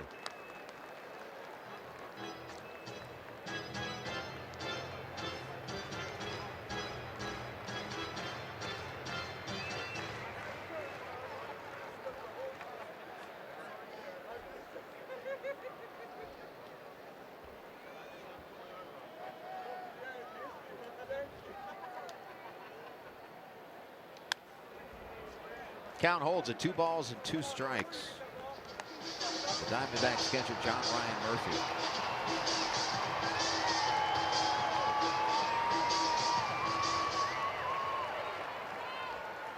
Action of both pins.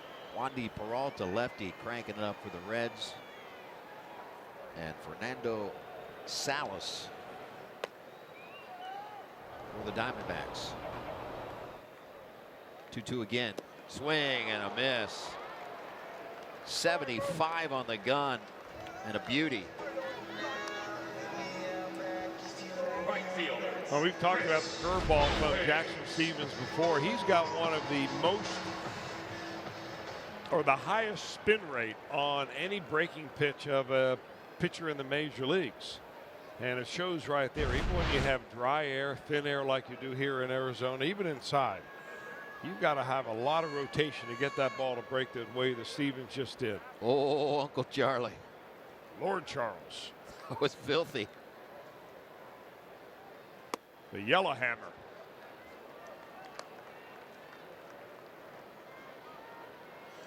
And the thing that Stevens does very well is he stays on top of it with his wrist and his fingers. Really his fingers, not his wrist. So that it doesn't really go side to side. It does go a little bit side to side, but mostly it goes down. And changing that plane is the most important part of it being effective. 1-0 pitch to Chris Owings. 2-0.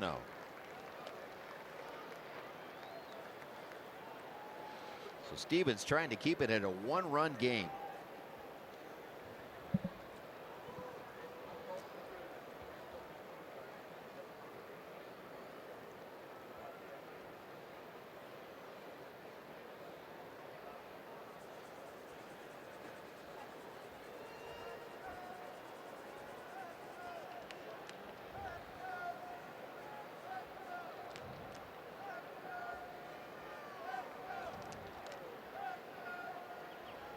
Hitters count for Owings. Pitch.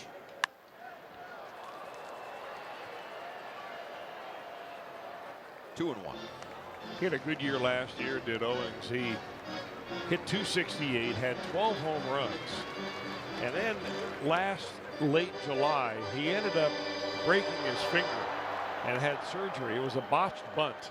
And he had surgery on his finger. Then they needed a subsequent second surgery. And that put his status in a little bit of a fuzzy area, and he's just not hit the ball at all here so far this year.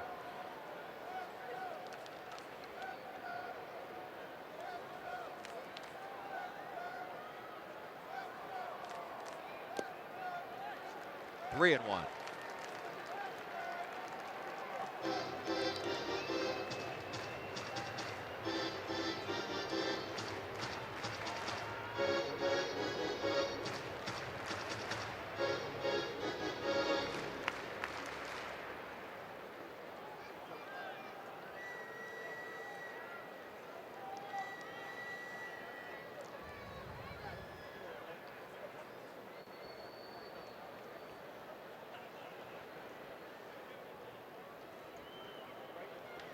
Drive left field, hit well, gone.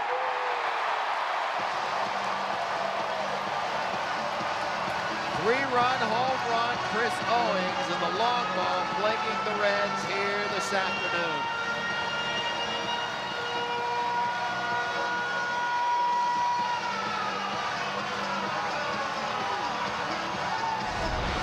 Look at where this pitch is. I mean, why should you be surprised at all? Here's a 180 hitter, and I guarantee he's hitting 180 because he's not hitting the outside pitch. And you're going to throw it right in his wheelhouse.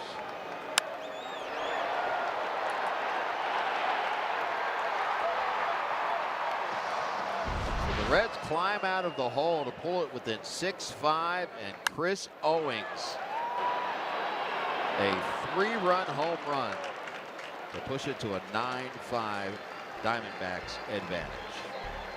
We're on Memorial Day 2018, and 3 o'clock local time across the country. We pause for a national moment of remembrance. The Arizona Diamondbacks are proud to once again participate in the national moment of remembrance as we pause to remember the brave men and women who made the ultimate sacrifice in service to our country. We ask that you please join us now in this moment of silence as a collective, unified expression of gratitude to the heroes who lost their lives while protecting the freedoms we enjoy today.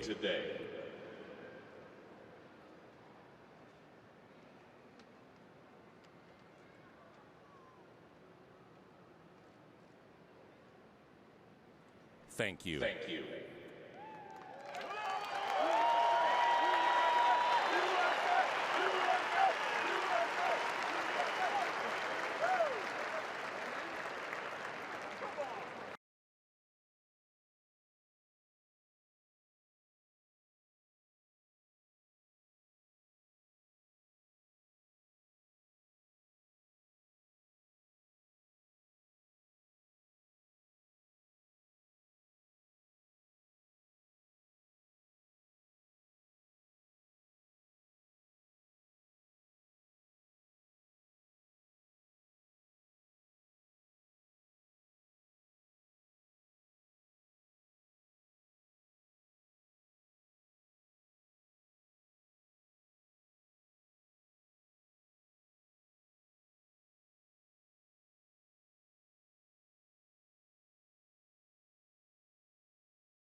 Saturday, June 9th, first 20,000 are going to get the Scooter Jeanette bobblehead presented by Dynegy Energy Services.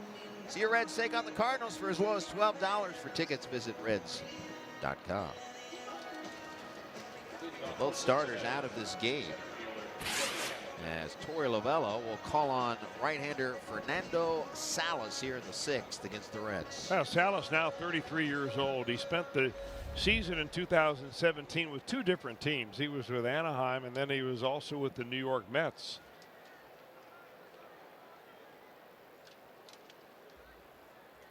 He will get 9, 1, and 2 in the Reds order. Hamilton, Peraza, Barnhart, as the Reds will try again to climb out of a hole.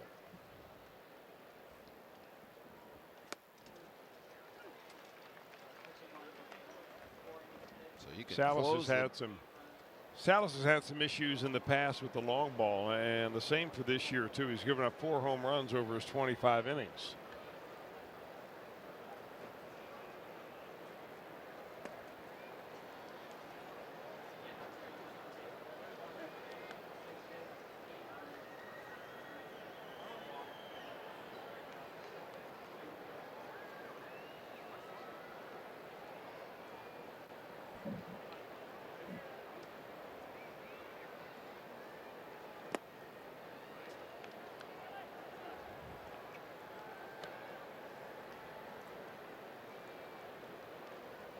Once again, Homer Bailey could not make it through the 5th inning.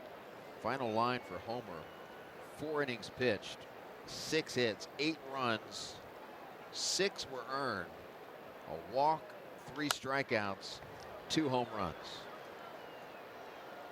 You know, as I said in the open, Jim, you never really know about a team that is on a losing streak the way as bad as the Diamondbacks have been. I mean, are they really that bad, or are they ready to break out of it at any moment? They look like today they've broken out of it. 9 runs today, 3 home runs. Their previous 5 games, they scored only 10 runs. That's a bad at bat by Billy. Hamilton flails at one, and awkward swing and a strikeout for Salas. As the first Reds batter to strike out here this afternoon, as Matt Cook goes 5. Gives up 11 hits, 5 runs. They were all earned. 1 walk and no strikeouts. He hit a batter.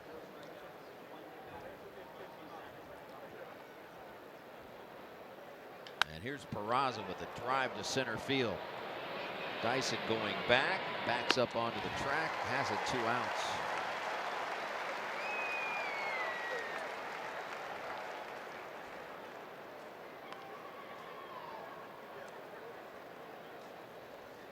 Catcher, Tucker Barnhart. 2-out batter is Tucker Barnhart. 1 for 3 here today, singled back in the 3rd.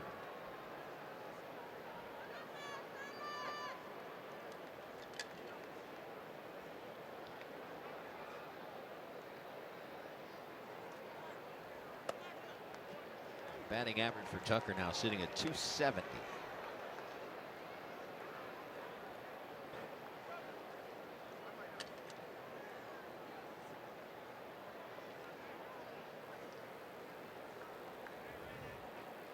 He has never faced Fernando Salas.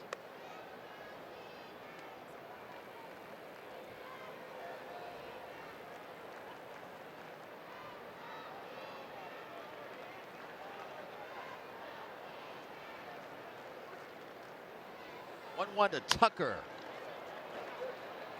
Dyson will make back-to-back plays and a 1-2-3-6 for Fernando Salas. On this Memorial Day, USAA honors our fallen heroes.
Presented by authority of the Cincinnati Reds, it may not be reproduced or retransmitted in any form, and the accounts and descriptions of this game may not be disseminated without the express written consent of the Cincinnati Reds. It's Memorial Week in Columbus, and coming up tonight after Reds Live, find out the history and get behind-the-scenes exclusive stories on one of golf's great events. Reveal the Memorial immediately after Reds Live tonight on Fox Sports Ohio and streaming on Fox Sports Go. 9-5 game. Bottom of the 6th. Jackson Stevens still on the hill for the Reds. Nick Ahmed at the plate. Stevens came on to relieve Homer Bailey. Bailey had given up back-to-back singles in the 5th. And both runs came in to score on Chris Owings' 3-run home run. Those are the first inherited runners. As here's a base hit in the right center field. Not only the first inherited runners to score off of Jackson Stevens this season, but in his career. Now, granted, he has started most innings of which he's pitched in Major League Baseball, and it's a small sample size as far as his MLB career goes. But first time he's given up, first time inherited runners have scored off of him. And this will be a pinch hitter, Ketel Marte. Bat in the pitcher's spot. And here comes Jim Riggleman. Wandy Peralta's been cranking it up. Riggleman will take the ball, and on will come Peralta.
Back here to Chase Field, and Wandy Peralta becomes the first Reds pitcher to use the pitching cart as he comes in from the bullpen.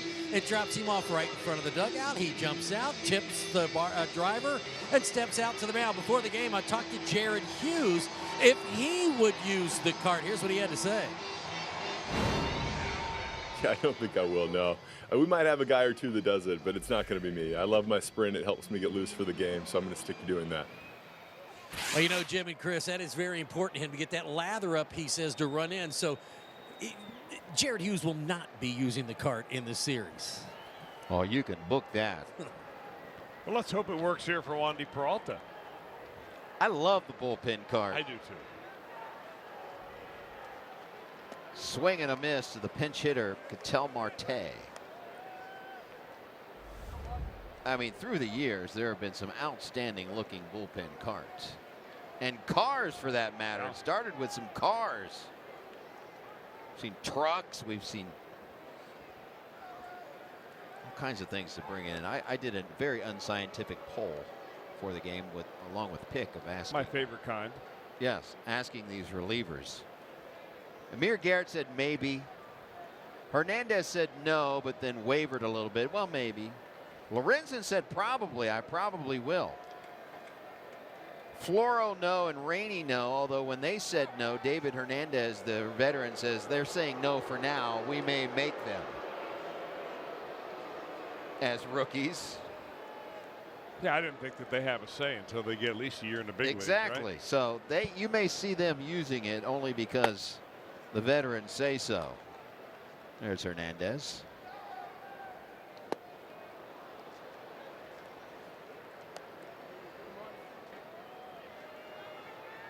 So Wandy uses the cart.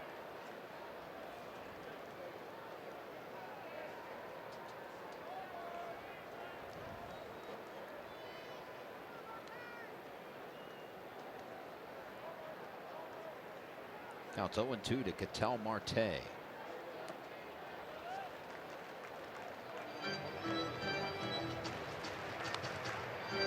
Jorge De La Rosa warming up for the Diamondbacks. You'll see him in the 7th.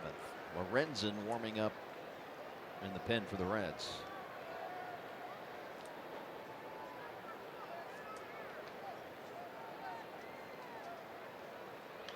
Ground ball, fair ball down the left field line. Ahmed on his way to third. They're going to wave him around. Relay throw to the plate from Peraza's offline, and the D-backs play out on.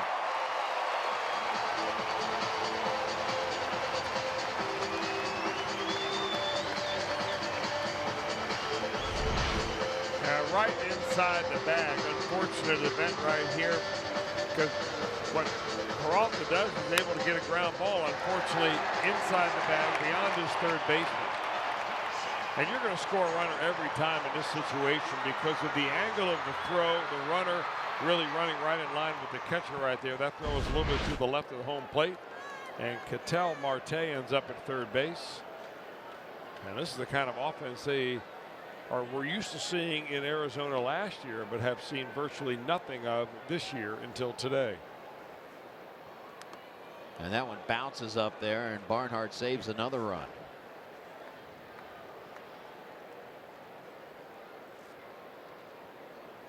There's still nobody out. That looked like a fastball. I had a discussion with a couple of scouts before the ball game today, and we were talking about this exact issue: is that how do you see a major league pitcher bounce a fastball in front of home plate? I mean, breaking balls, yeah, you see that all the time. But a fastball?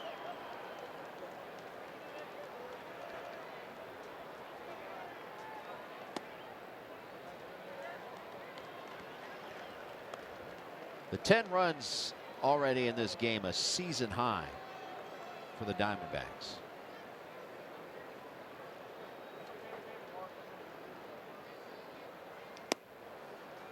Reds had a 1-0 lead in this game and trailed 6-5.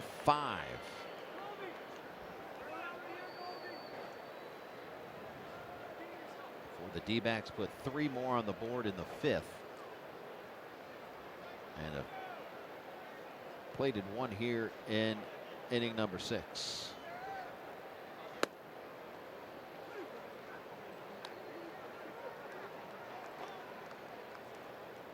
Peralta's been fighting his command all season long, whether it be bouncing up fastballs, walking guys. Here he has a 3-1 count, misses badly. It has not been the same Wandy Peralta that we saw last season, and not even close. And he will not face Paul Goldschmidt.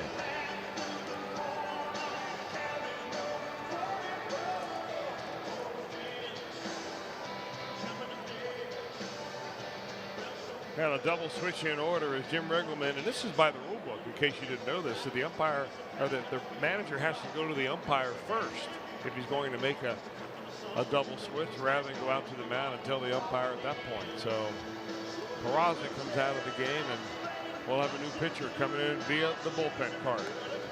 And riding in on the bullpen card, indeed, is Michael Lorenzen.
Hope you're having a very safe Memorial Day.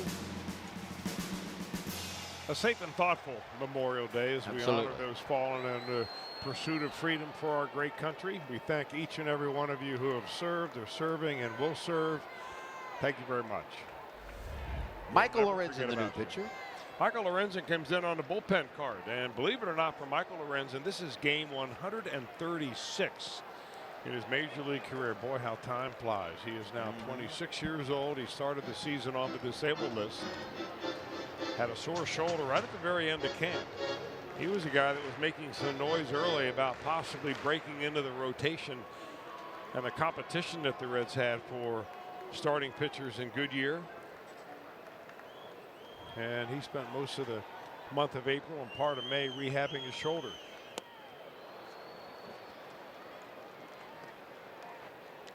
Alex Blandino's the new shortstop. He'll be in the 8th spot. Peraza leaves the game, so the pitcher spot will be in the 1 spot. 1-1 pitch. 1-2.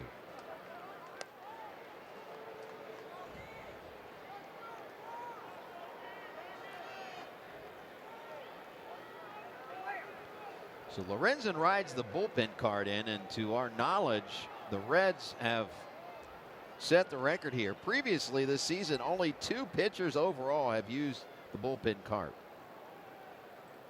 And the Reds have had 2 pitchers use it today. Those following such things.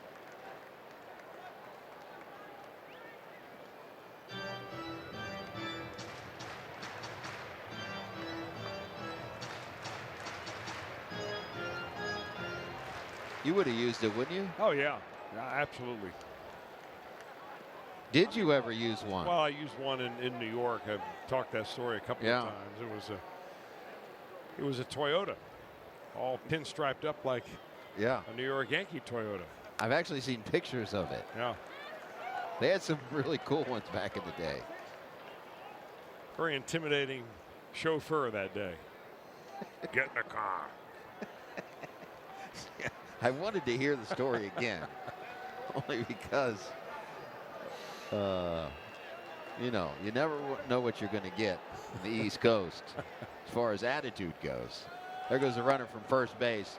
Throw down by Barnhart, not in time. And it really didn't look like Jeanette got into a position to put the tag on him. He looked like he was a little bit late getting there for some reason. I don't know if there was a mix-up in coverage or what. Jeanette's close to the bag, so it's covering his all the way.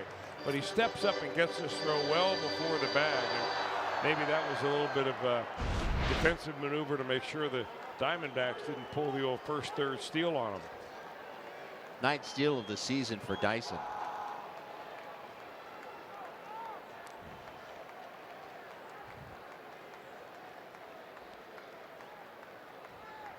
Payoff pitch to Goldschmidt.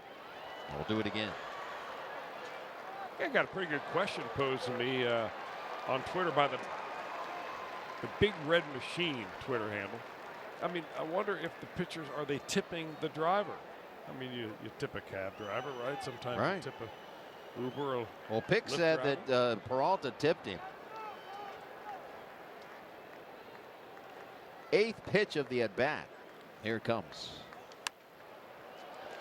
It's okay to tip the driver, but don't tip your pitches.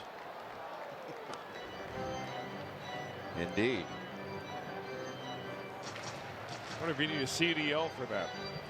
You know, Chris and Jim, the only problem is there's no real place to put money, but Peralta, when he got out, gave him half a bag of seeds he had left in his back pocket. Hey, nice. Thoughtful.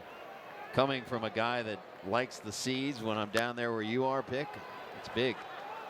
This one chopped into the air, and Suarez only plays to first base. He had thoughts of coming home, but that ball was hit off the ground so high into the air, his only play was at first base. Yeah, the Diamondbacks just continue to add on. As soon as you see that high bounce right there, Ahmed, who has pretty good wheels, will come in to score. Goldschmidt picks up a run batted in. That is the first out of the inning. And here's Jake Lamb.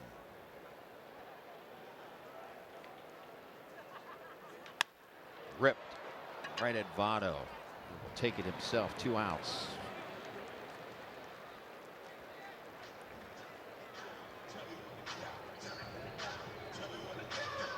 Step up to GMC with nearly $4,000 purchase cash on an Acadia Denali when you finance through GM Financial. Well, Dyson now at third base, 2 outs. 2 runs in the inning.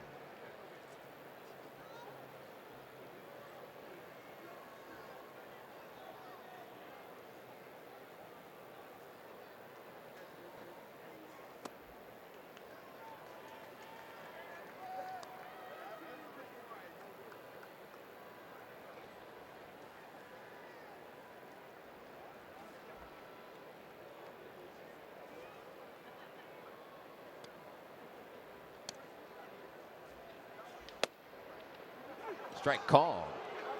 Descalso. He didn't like it. Crowd didn't like it. CB Buckner, as you can see, saying whatever.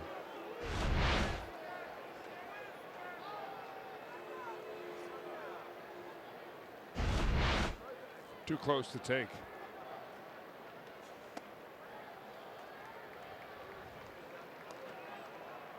Sixth inning, the pitchers union checks in. You know, you normally don't see hitters complain too much about those marginal pitches going against them. If it's early in the count. And I agree 100% that you never want to see a hitter to have the bat taken out of his hand by a pitch that's not a strike being called strike 3. But if it's a first strike of the at bat, you're up there to swing the bat, right? Mm-hmm. That's what you got in your hands. 2-out walk to Descalso.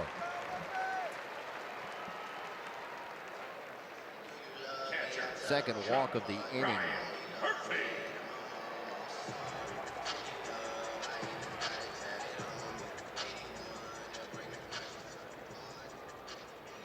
And that'll bring up John Ryan Murphy.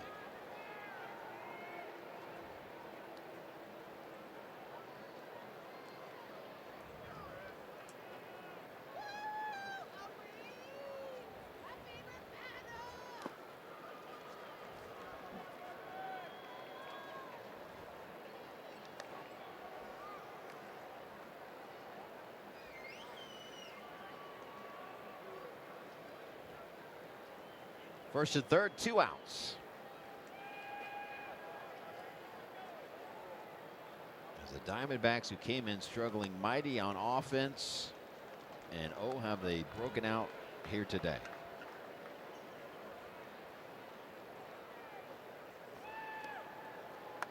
A season high 11 runs. And Lorenzen trying to keep it right there.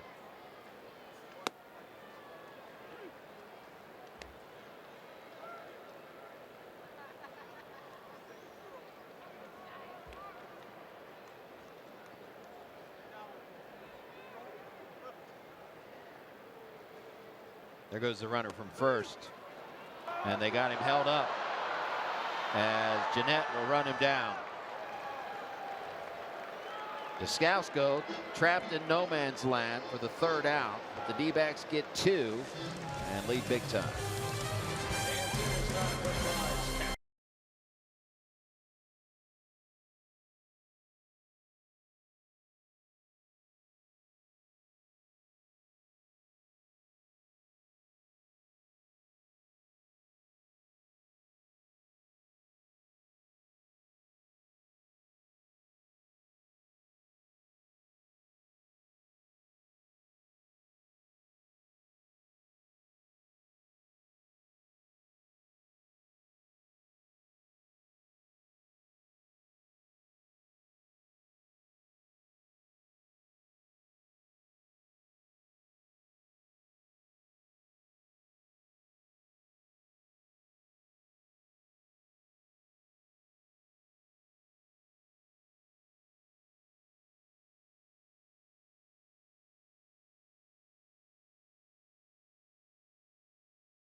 It was Nick Ahmed with a 3-run home run off of Homer Bailey. The Reds came alive in the 5th. Suarez, RBI double, part of a 3-for-3 day, and Adam Duvall with the bases juiced, cleared him.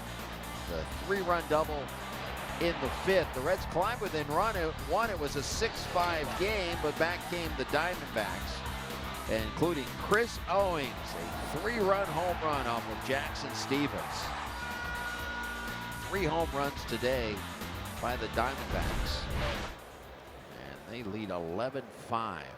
We reached inning number 7, and a new pitcher on for the Diamondbacks. 3rd of the afternoon, Jorge De La Rosa. The lefty will face lefty Joey Votto. A couple of lefties, Votto, Jeanette, and then Suarez here in the 7th. Reds need a bunch.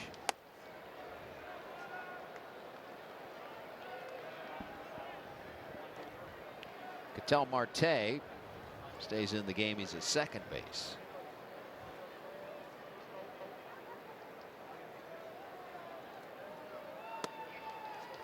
Boy, De La Rosa has had himself one heck of a nice major league career.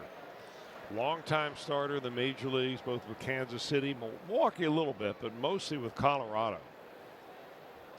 He is now 37 years old. 2nd year in a row he's been in the bullpen, both years for the Diamondbacks, and he still has that little consistent left-handed breaking ball that has been working for him for a long, long time. He's at Votto's number. 0 for 8 is Votto in his career off of De La Rosa. And 5 strikeouts.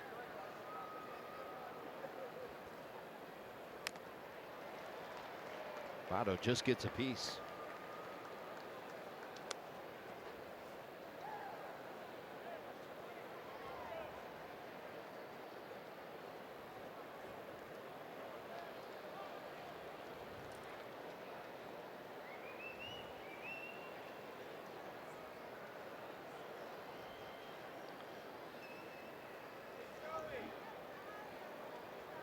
Look out.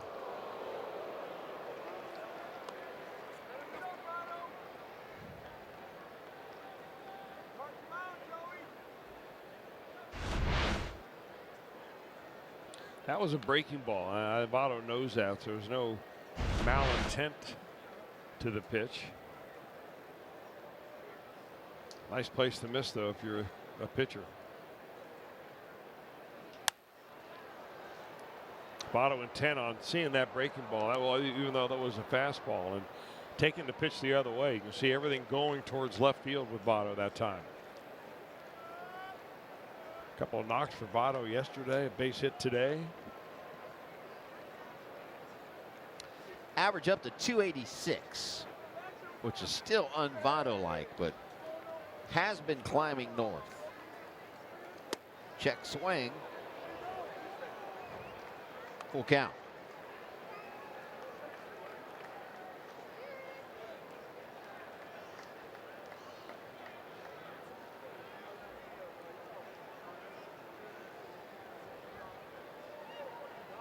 Quite the battle. De La Rosa v. Votto. 8th pitch of the at-bat.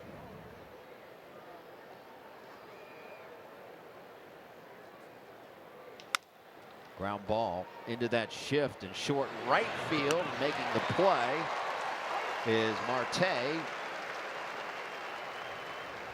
1 out. You know, the shift originated around big power left-handed hitters that when they pulled the ball on the ground, they usually hit it so hard that they get it through the infield if there was only a first baseman and second baseman over there. So the bigger and the more powerful, but the slower the runner was the situation that screamed for a defensive shift. So you put another infielder over there. Heck, they did it with Ted Williams. And the slower you are as a runner, the deeper that infielder can play. And Martel, by the time he got to that ball, was way out in right field. Ketel Marte.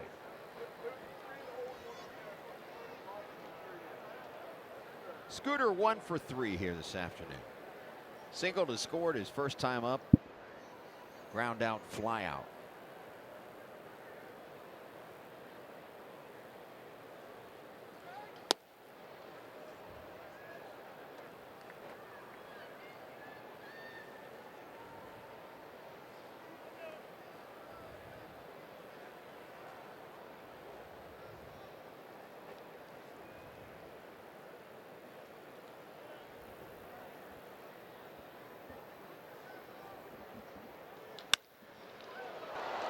Jeanette continues a hot bat. Ball was smoked. I mean, it sounded as good as it actually was, too. I mean, it was like somebody stacking timber when he hits this ball. Third baseman, Little hooking, sinking line drive goes right by the second baseman.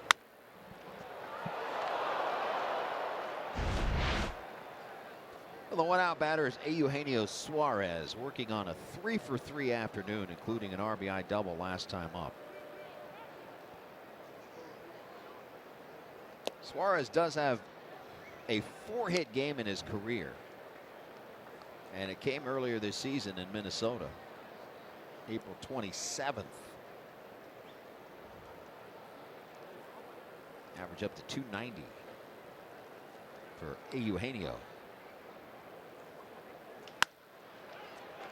And there it is. 4-hit game, 4 for 4.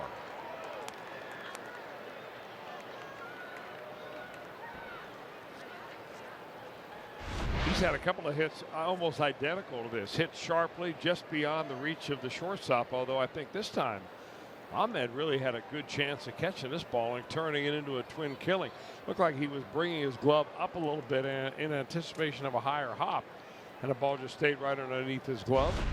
They give Suarez a base hit, 4 of them.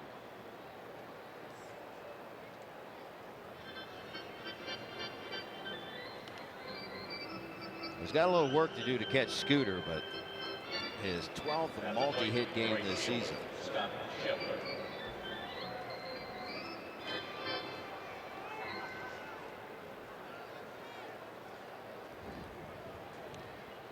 The Reds just need to try to chip away here. 2 sitting out there for Shebler, 1 out here in the 7th.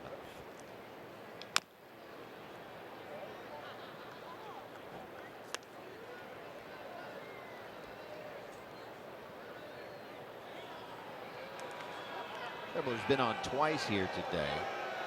A walk, and was hit by a pitch. Seeking his first hit.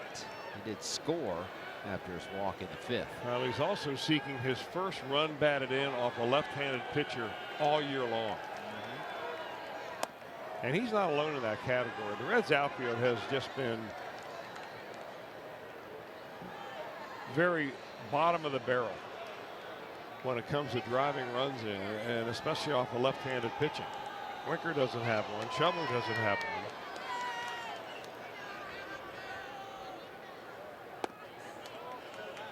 I mean, Shebler's gotten his hits off the left-handers. He's batting .294.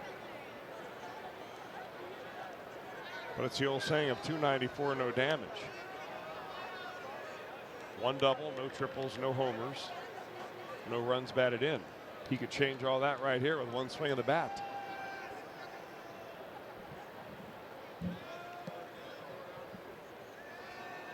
Swing and a miss. Had him way out front.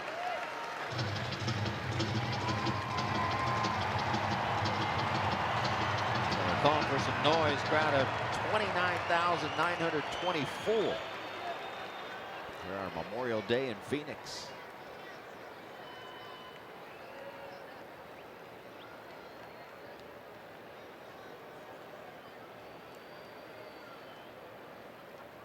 Two-two pitch on the ground. Could be 2. Shebler can run just in time.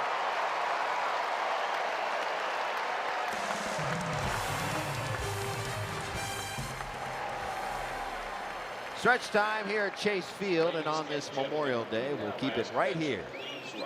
God bless America. Nation with the singing of God Bless America.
That's organist Bobby Freeman as he plays Take Me Out.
Fox Sports Ohio, all the info you need. First look at the lineups features interviews, tech talk, Tom's tidbits, and more. Reds Live presented by Ray St. Clair Roofing. And tomorrow, Luis Castillo gets the ball against Zach Godley. Night game tomorrow. So day game, night game, day game here in the desert.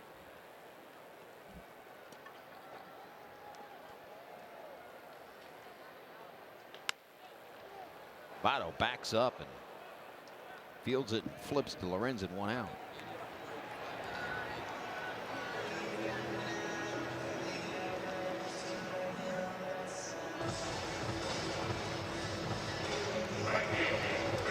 That'll bring up Chris Owings. Well, the Reds defense could use a 1-2-3 inning. They've already had 2 in the game, both by Homer Bailey. The first inning, 1-2-3, and the third inning, a nice easy 3 ground ball out inning.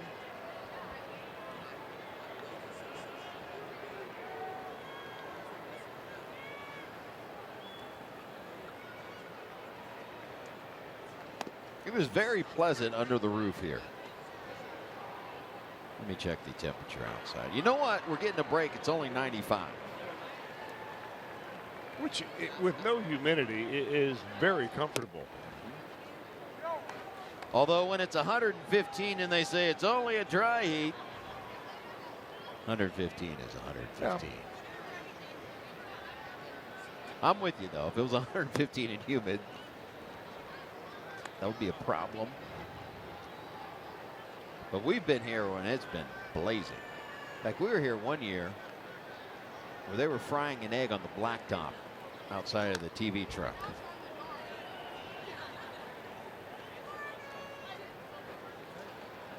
How'd that taste? Rocky.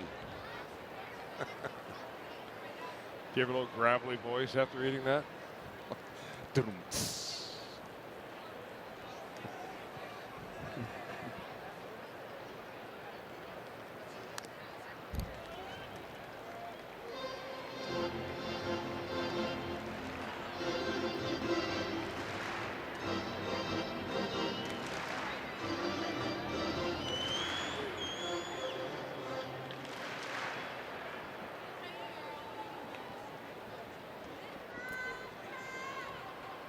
2-2 pitch to Chris Owings, and we'll do it again.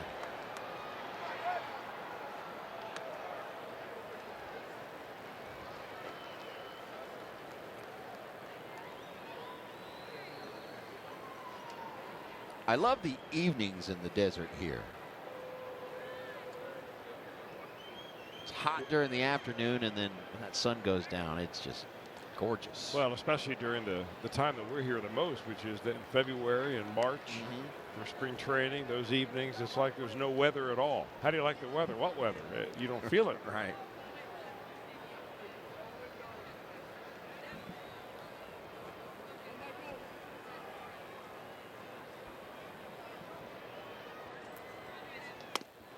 Strike 3 called. Good looking pitch there by Lorenzen, right on the outside corner, and he had enough mustard on it that if you flinch, you're not going to be able to pull the trigger in time. Pitch number 8 in your box track scene is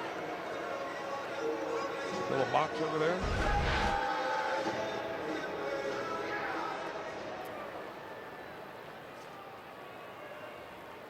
You're going to have a name, a baseball name. Socrates Brito isn't a bad one.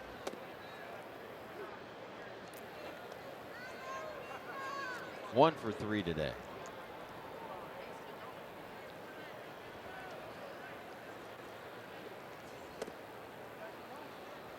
In fact, if they were going to do a baseball movie, it almost sounds like a name a writer would make up. That's how good it is.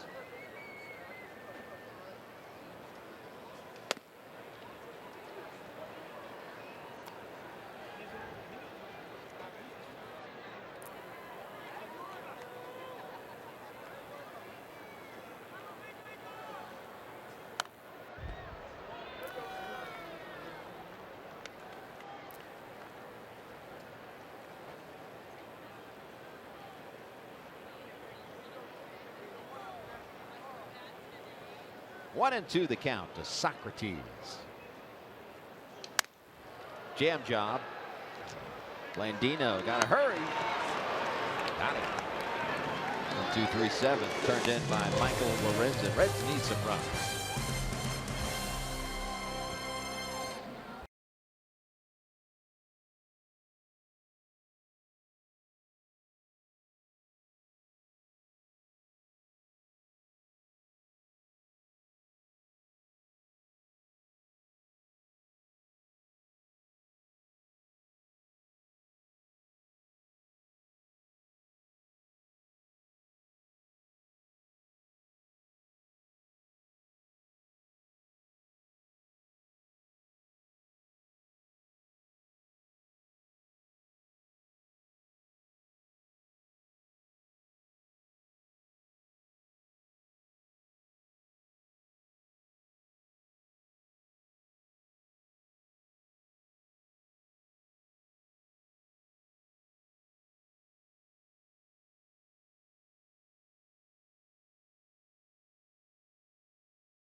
Gentlemen, Sammy LeCure making his pre and post game debut today here on Fox Sports Ohio.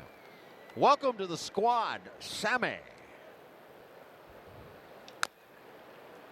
Well, if you missed him on the pregame show, you have a chance to pick him up on the postgame show. I'm sure they will have tons of video and analysis of this ball game.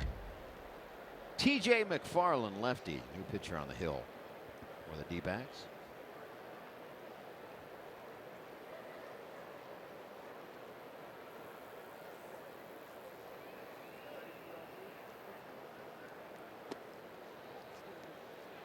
Eight years ago, Sam LeCure made his major league debut with the Reds in Cincinnati, and 8 years later, he makes his Fox Sports Ohio debut. Wow.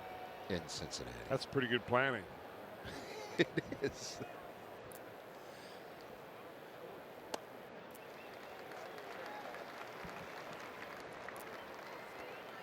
Count is 1-2 to Duvall. McFarland's a long man, and Duvall's going to have a chance to hit the lefty here. He's had a pretty good day at the plate.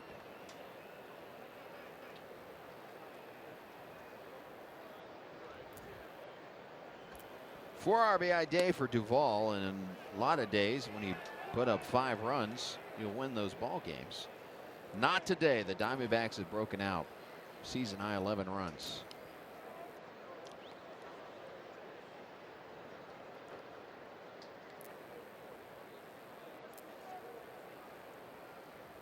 Two.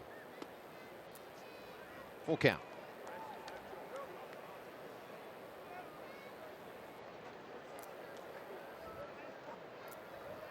Pitcher of the afternoon for the D-backs. Cook goes 5, gives up the 5 runs. Salas, De La Rosa scoreless innings. And now Mcfarland. Long throw in time.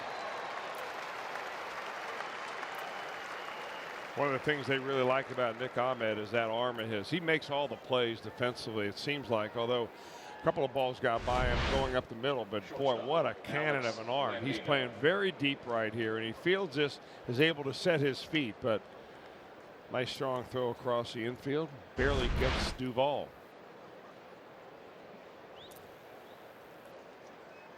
Alex Blandino, first trip to the plate today, came in as a defensive substitution, part of a double switch in the 6th. 272 batter, home run and 5 RBIs after getting off to that really slow start. 1 for 17. He has hit well since and played well in the field as to boot. This time though, a lazy fly ball to right, 2 outs. You know, if I just read you 3 different independent statistics about this game, you would never know what the score of this game is. The first is the Reds have only struck out 1 time today. The Reds pitchers have held the D-backs to 2 for 11 in runners in scoring position. And they have out-hit the D-backs 13 hits to 9 hits. Yet they're losing by 6. You would 11 to 5. Yeah, you would at least think the game as Hamilton turns on one. You would at least think the game would be tight at the least of those stats you just laid out. Not 11 to 5 in favor of the Diamondbacks. Pitch hitting for Michael Lorenzen, number 4, Brandon Dixon. And a pinch hitter here will be Brandon Dixon. He will hit for Lorenzen. Yeah, I think Jim Riggleman is trying to keep some of those extra guys as active as possible. Don't go too many days without at bats, and he's trying to find ways to get Dixon up to the plate almost every day or every other day. The worst thing that can happen is you have a young player like Dixon go down the minor leagues, play every day, find a nice rhythm, get hot, get called up, and then be sitting on the bench.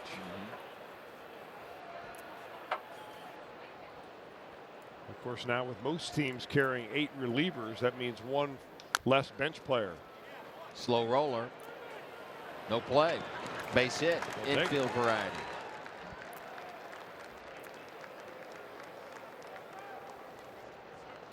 It's a second infield base hit that Dixon has had in his very young major league career. Tucker Barnhart.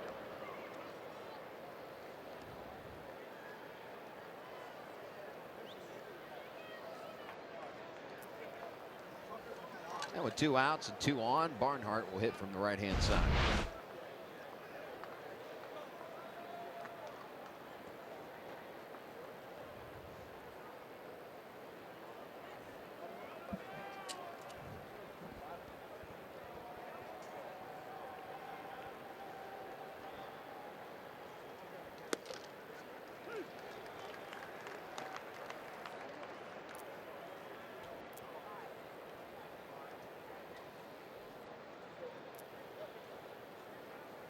It is now 15 hits for the Reds. 15 hits. Last time the Reds had 15 hits in a game and lost was June 8th, 2016 versus the Cardinals. And they lost that game 12-7.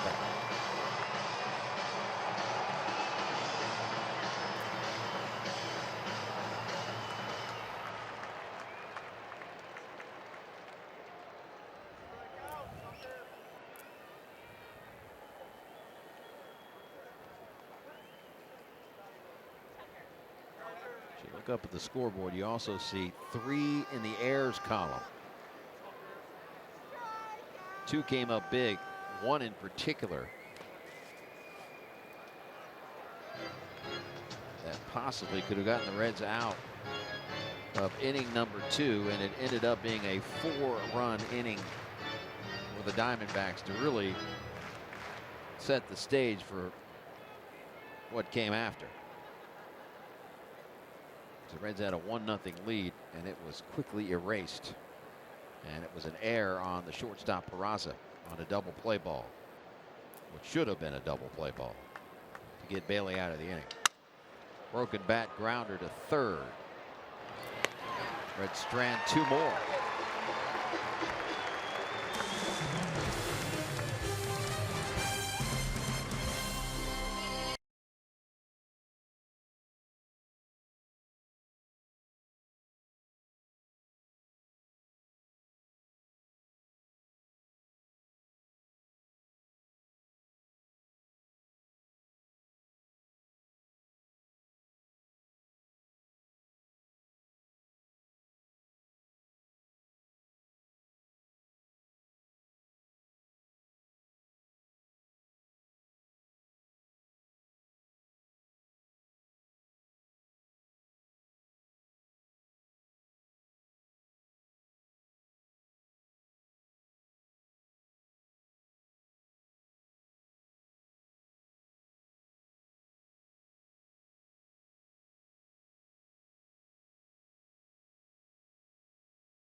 How about this? May 28th and 98, Diamondbacks at the Giants. Bottom of the 9th.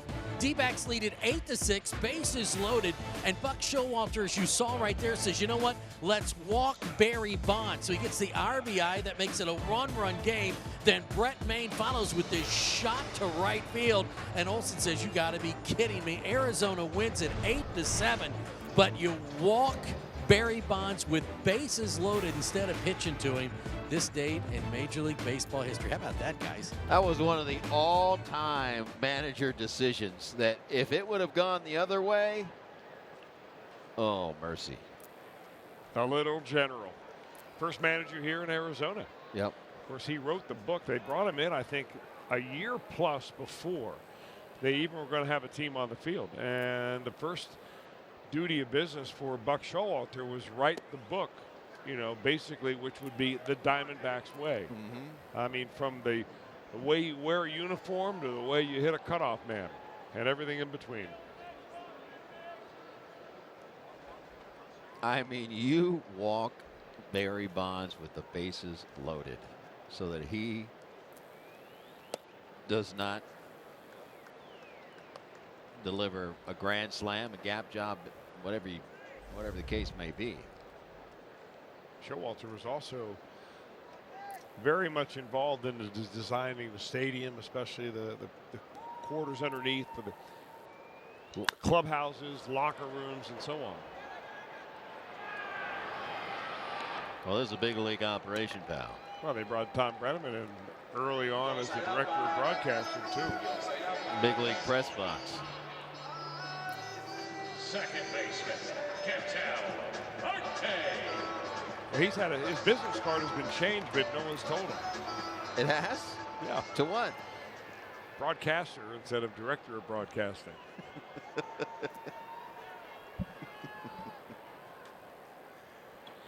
We kidding about that. And we're kidding now. Golly day.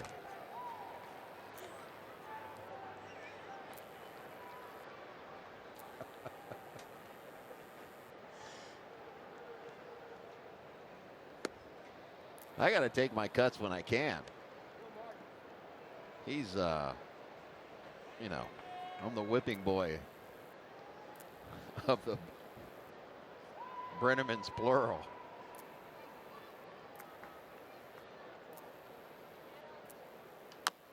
Well, the good news is, Jim Day, is that you can say really whatever you want because he'll never hear about it on Twitter. You bring up Twitter to him. Oh, boy. Although he took the bait yesterday. Oh, man.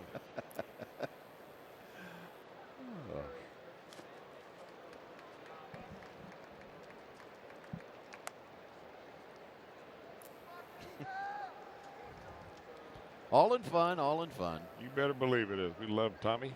We have a good group, a good traveling group of broadcasters that I know not every group of broadcasters gets along, or at least they act like it on the air and they don't behind the scenes. We do here. And there's a base hit off the bat of Ketel Marte, and he is 2 for 2. They acquired the Diamondbacks, that is, Ketel Marte back in the offseason last year. And they expected in November, and they expected him to come in here and really be the starting shortstop. Has not worked out quite that way, but nice weapon to have. And that'll bring up Jerrod Dyson. Now, you want to talk about taking the long way around. Jerrod Dyson was selected in the 50th round of the 2006 draft and signed for $5,000. I didn't know they drafted that many rounds. The draft went to 50 rounds in 1998. And Dyson was the first player to make an opening day roster after being selected in the 50th round.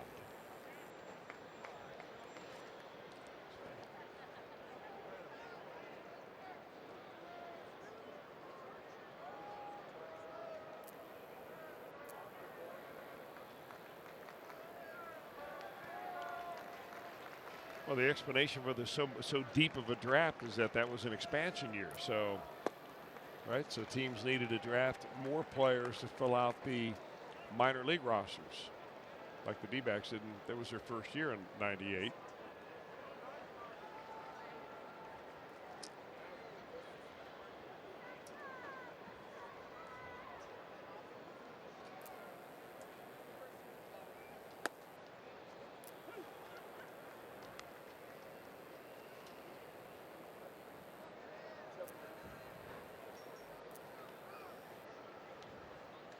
Three and 1 to Dyson.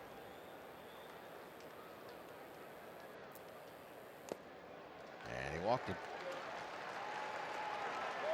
Rainey's had that problem in a very brief major league career.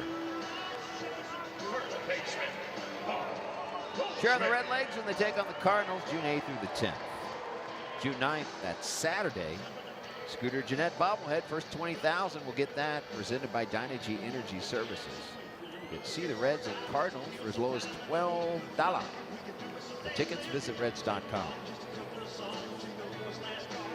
Danny Darwin out to talk to his young righty, Tanner Rainey.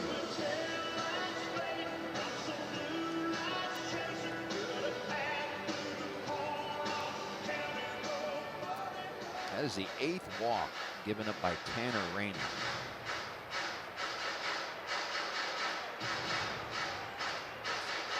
In 5 1/3 innings.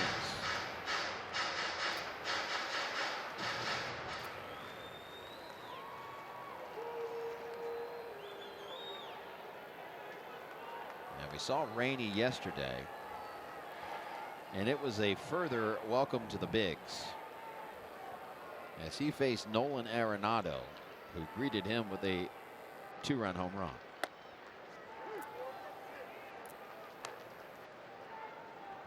Well, Arenado jumped on the first pitch that he saw. He was expecting a young guy with a great arm like Rainey to lead him off with a fastball, and that's exactly what he got.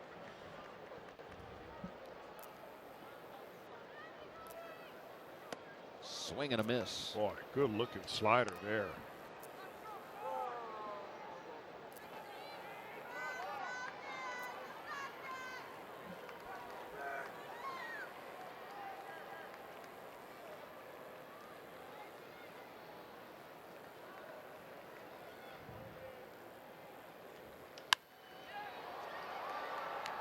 For Rainey, who has that electric slider and has the big arm, plus 95-mile-per-hour fastball, what does he need to hone in on? Command.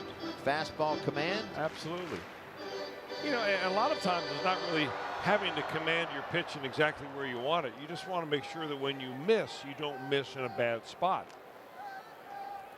And you also have to figure out a way that when you need to go to a safe zone, and usually that's down in a way that you can get to that spot consistently with your fastball. It doesn't have to be at 99. It just has to be down and away in a good spot.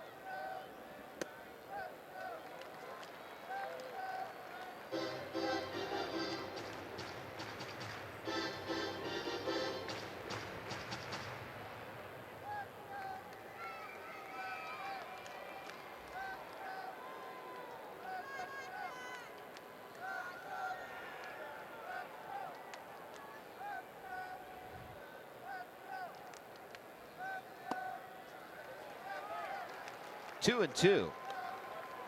That fastball at 100 mph.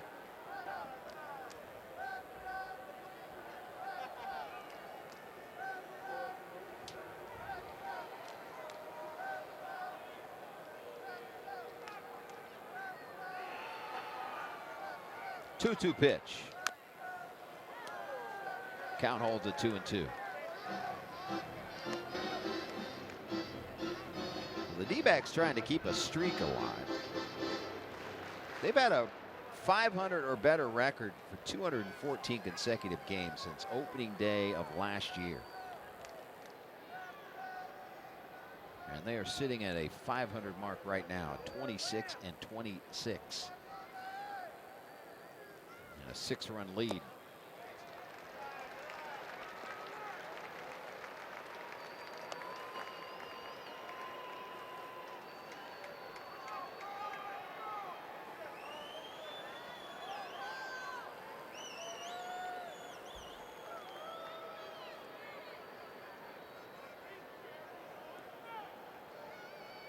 Eighth pitch of the at-bat. Here it comes.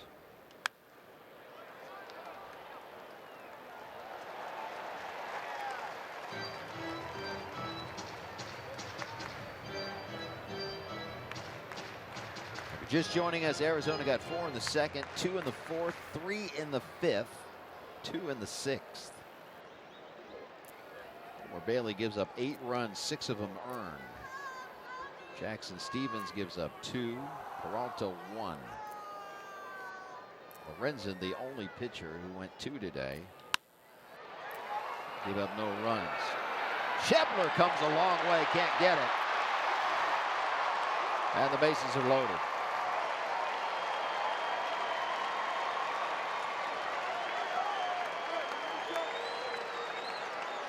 Well, it's been that kind of a day for the D-backs when you put the ball in play. The Reds have helped them out with 3 errors on the day. They've had a couple of balls that were hit right in front of the Reds defenders. Billy Hamilton short hopping a ball in center field.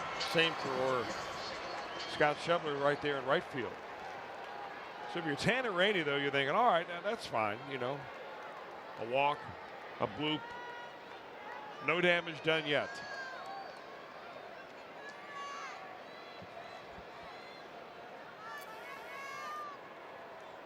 Rainey versus Jake Lamb. Lamb 1 for 4 here today. Scored a run.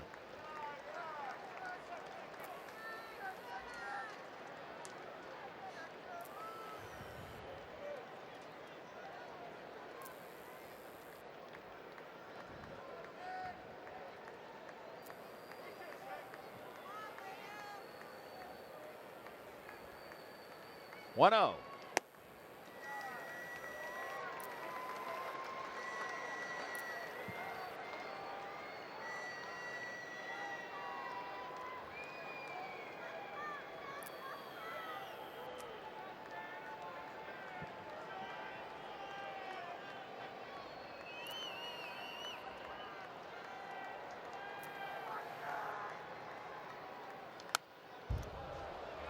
Two and 1 to Lamb.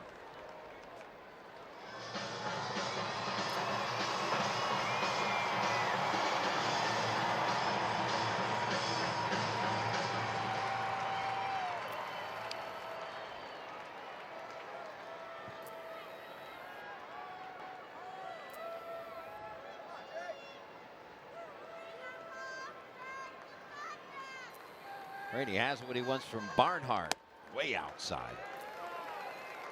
And at 98, that'll wake up Barnhart. That about took his arm off.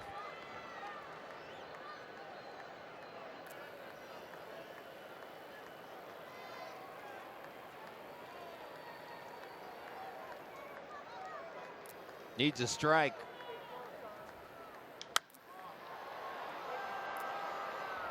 Full count.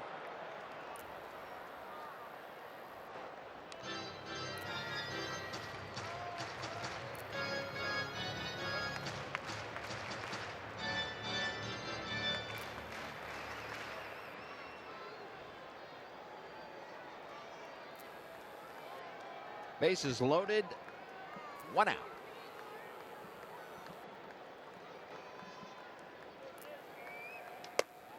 And he walks in a run.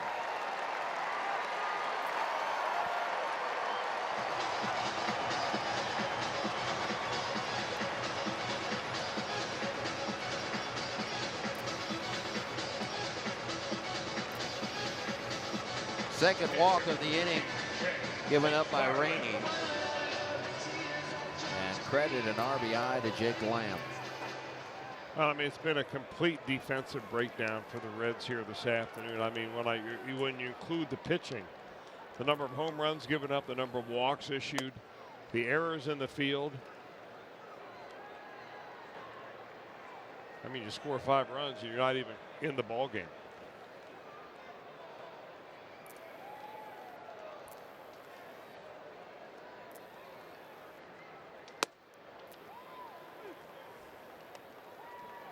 One and 1 the count to Daniel Descalso. Dylan Floro in the Reds bullpen.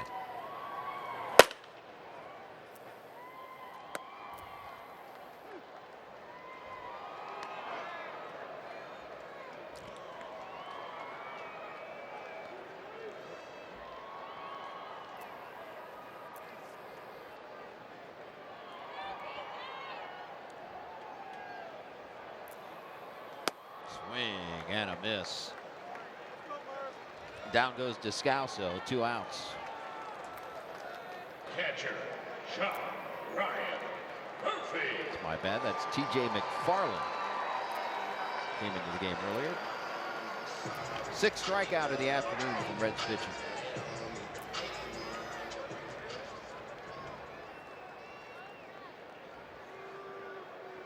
And here's John Ryan Murphy.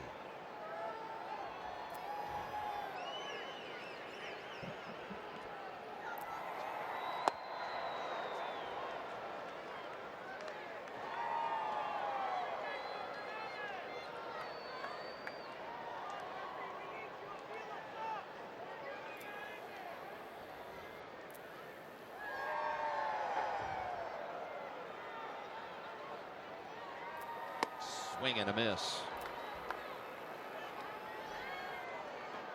Rainey took some off, and you throw so hard he takes some off, and it's still 90 on the gun.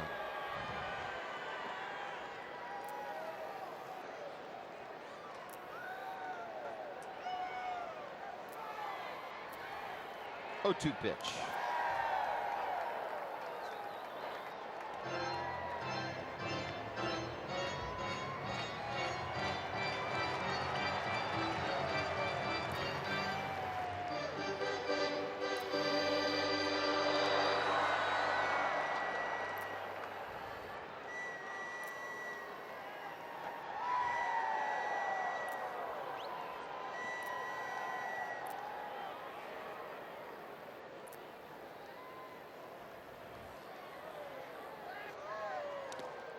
Again, blocked by Barnhart.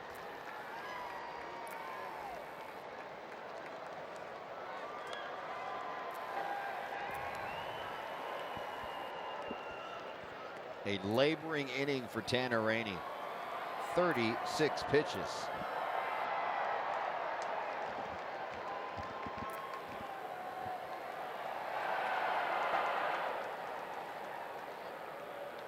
Swing and a miss. Rainey gets out of it. The D-backs add another run.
Brought to you by Geico. 15 minutes could save you 15% or more on car insurance. And by Toyota for over 30 offers. Visit buyatoyota.com. Toyota, let's go places. Well, there have been scenes like this all over our country today. Memorial Day 2018. This one here in Phoenix. As we continue to honor those who have given their lives for the greatest country on earth, United States of America.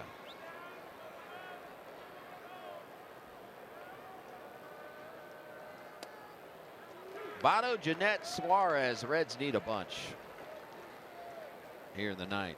New third baseman, Devin Marrero for the D-backs.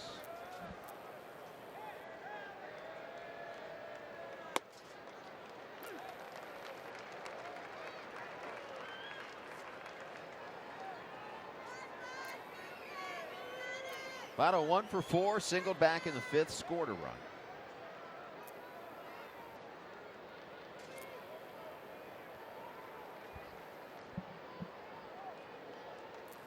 Oh, 2.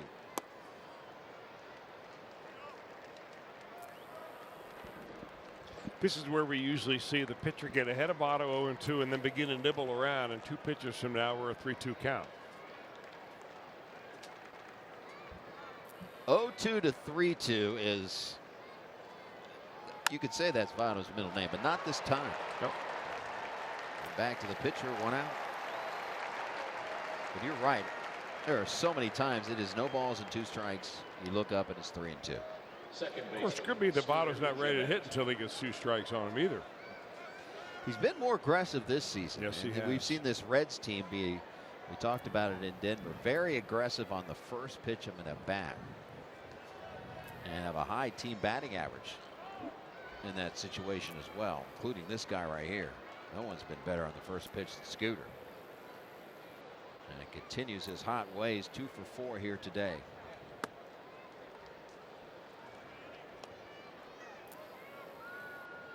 Came in tied for the National League lead in batting average at 340. It's up to 343. He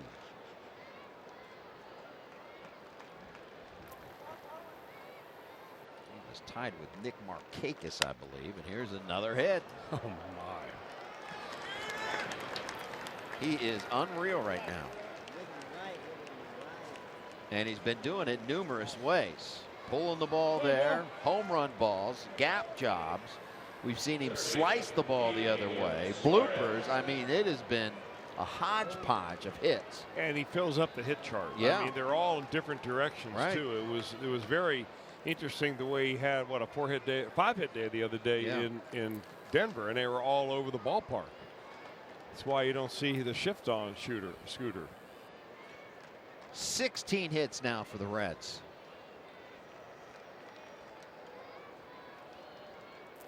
We talked about the last time they had 15 hits and lost a game. You've got to go back to 2011.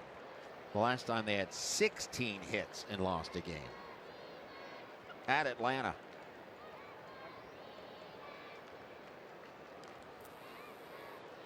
Suarez 4 for 4 today. Speaking of hot hitting, he has never had a 5-hit game. So bidding for a career high here. Suarez, single, single, RBI double, single.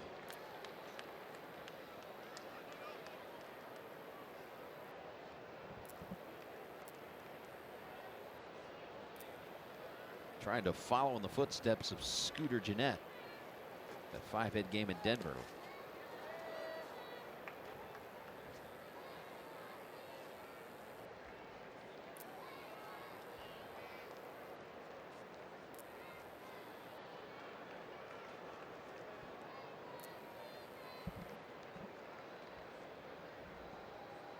One and 2 to Suarez.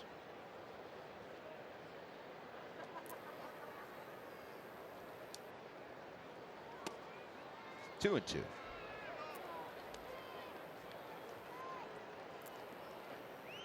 A rare night off awaits our traveling crew.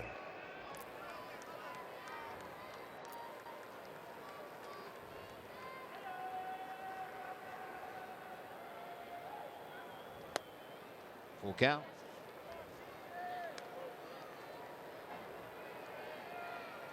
Chris Welsh will be working, though. Working on future Tech Talk ideas. Count on it. BaseballRulesAcademy.com. That's got to be updated every day. There'll be no off night for Chris Welsh. I, on the other hand, will be relaxing tonight. You'll probably be getting ready for me to swing by your room tomorrow morning about 6 a.m. and we'll head up to Camelback Mountain. If you get no answer at my door, don't be shocked. Just move on, right? Move on. In fact, don't even make the trip. Uh-oh. They tag Suarez. And that's a double play. And that's the old ball game. This one, all Diamondbacks, 12-5 is your final from Chase Field. Game 1 of a 3-game set. We'll be back with more in a moment.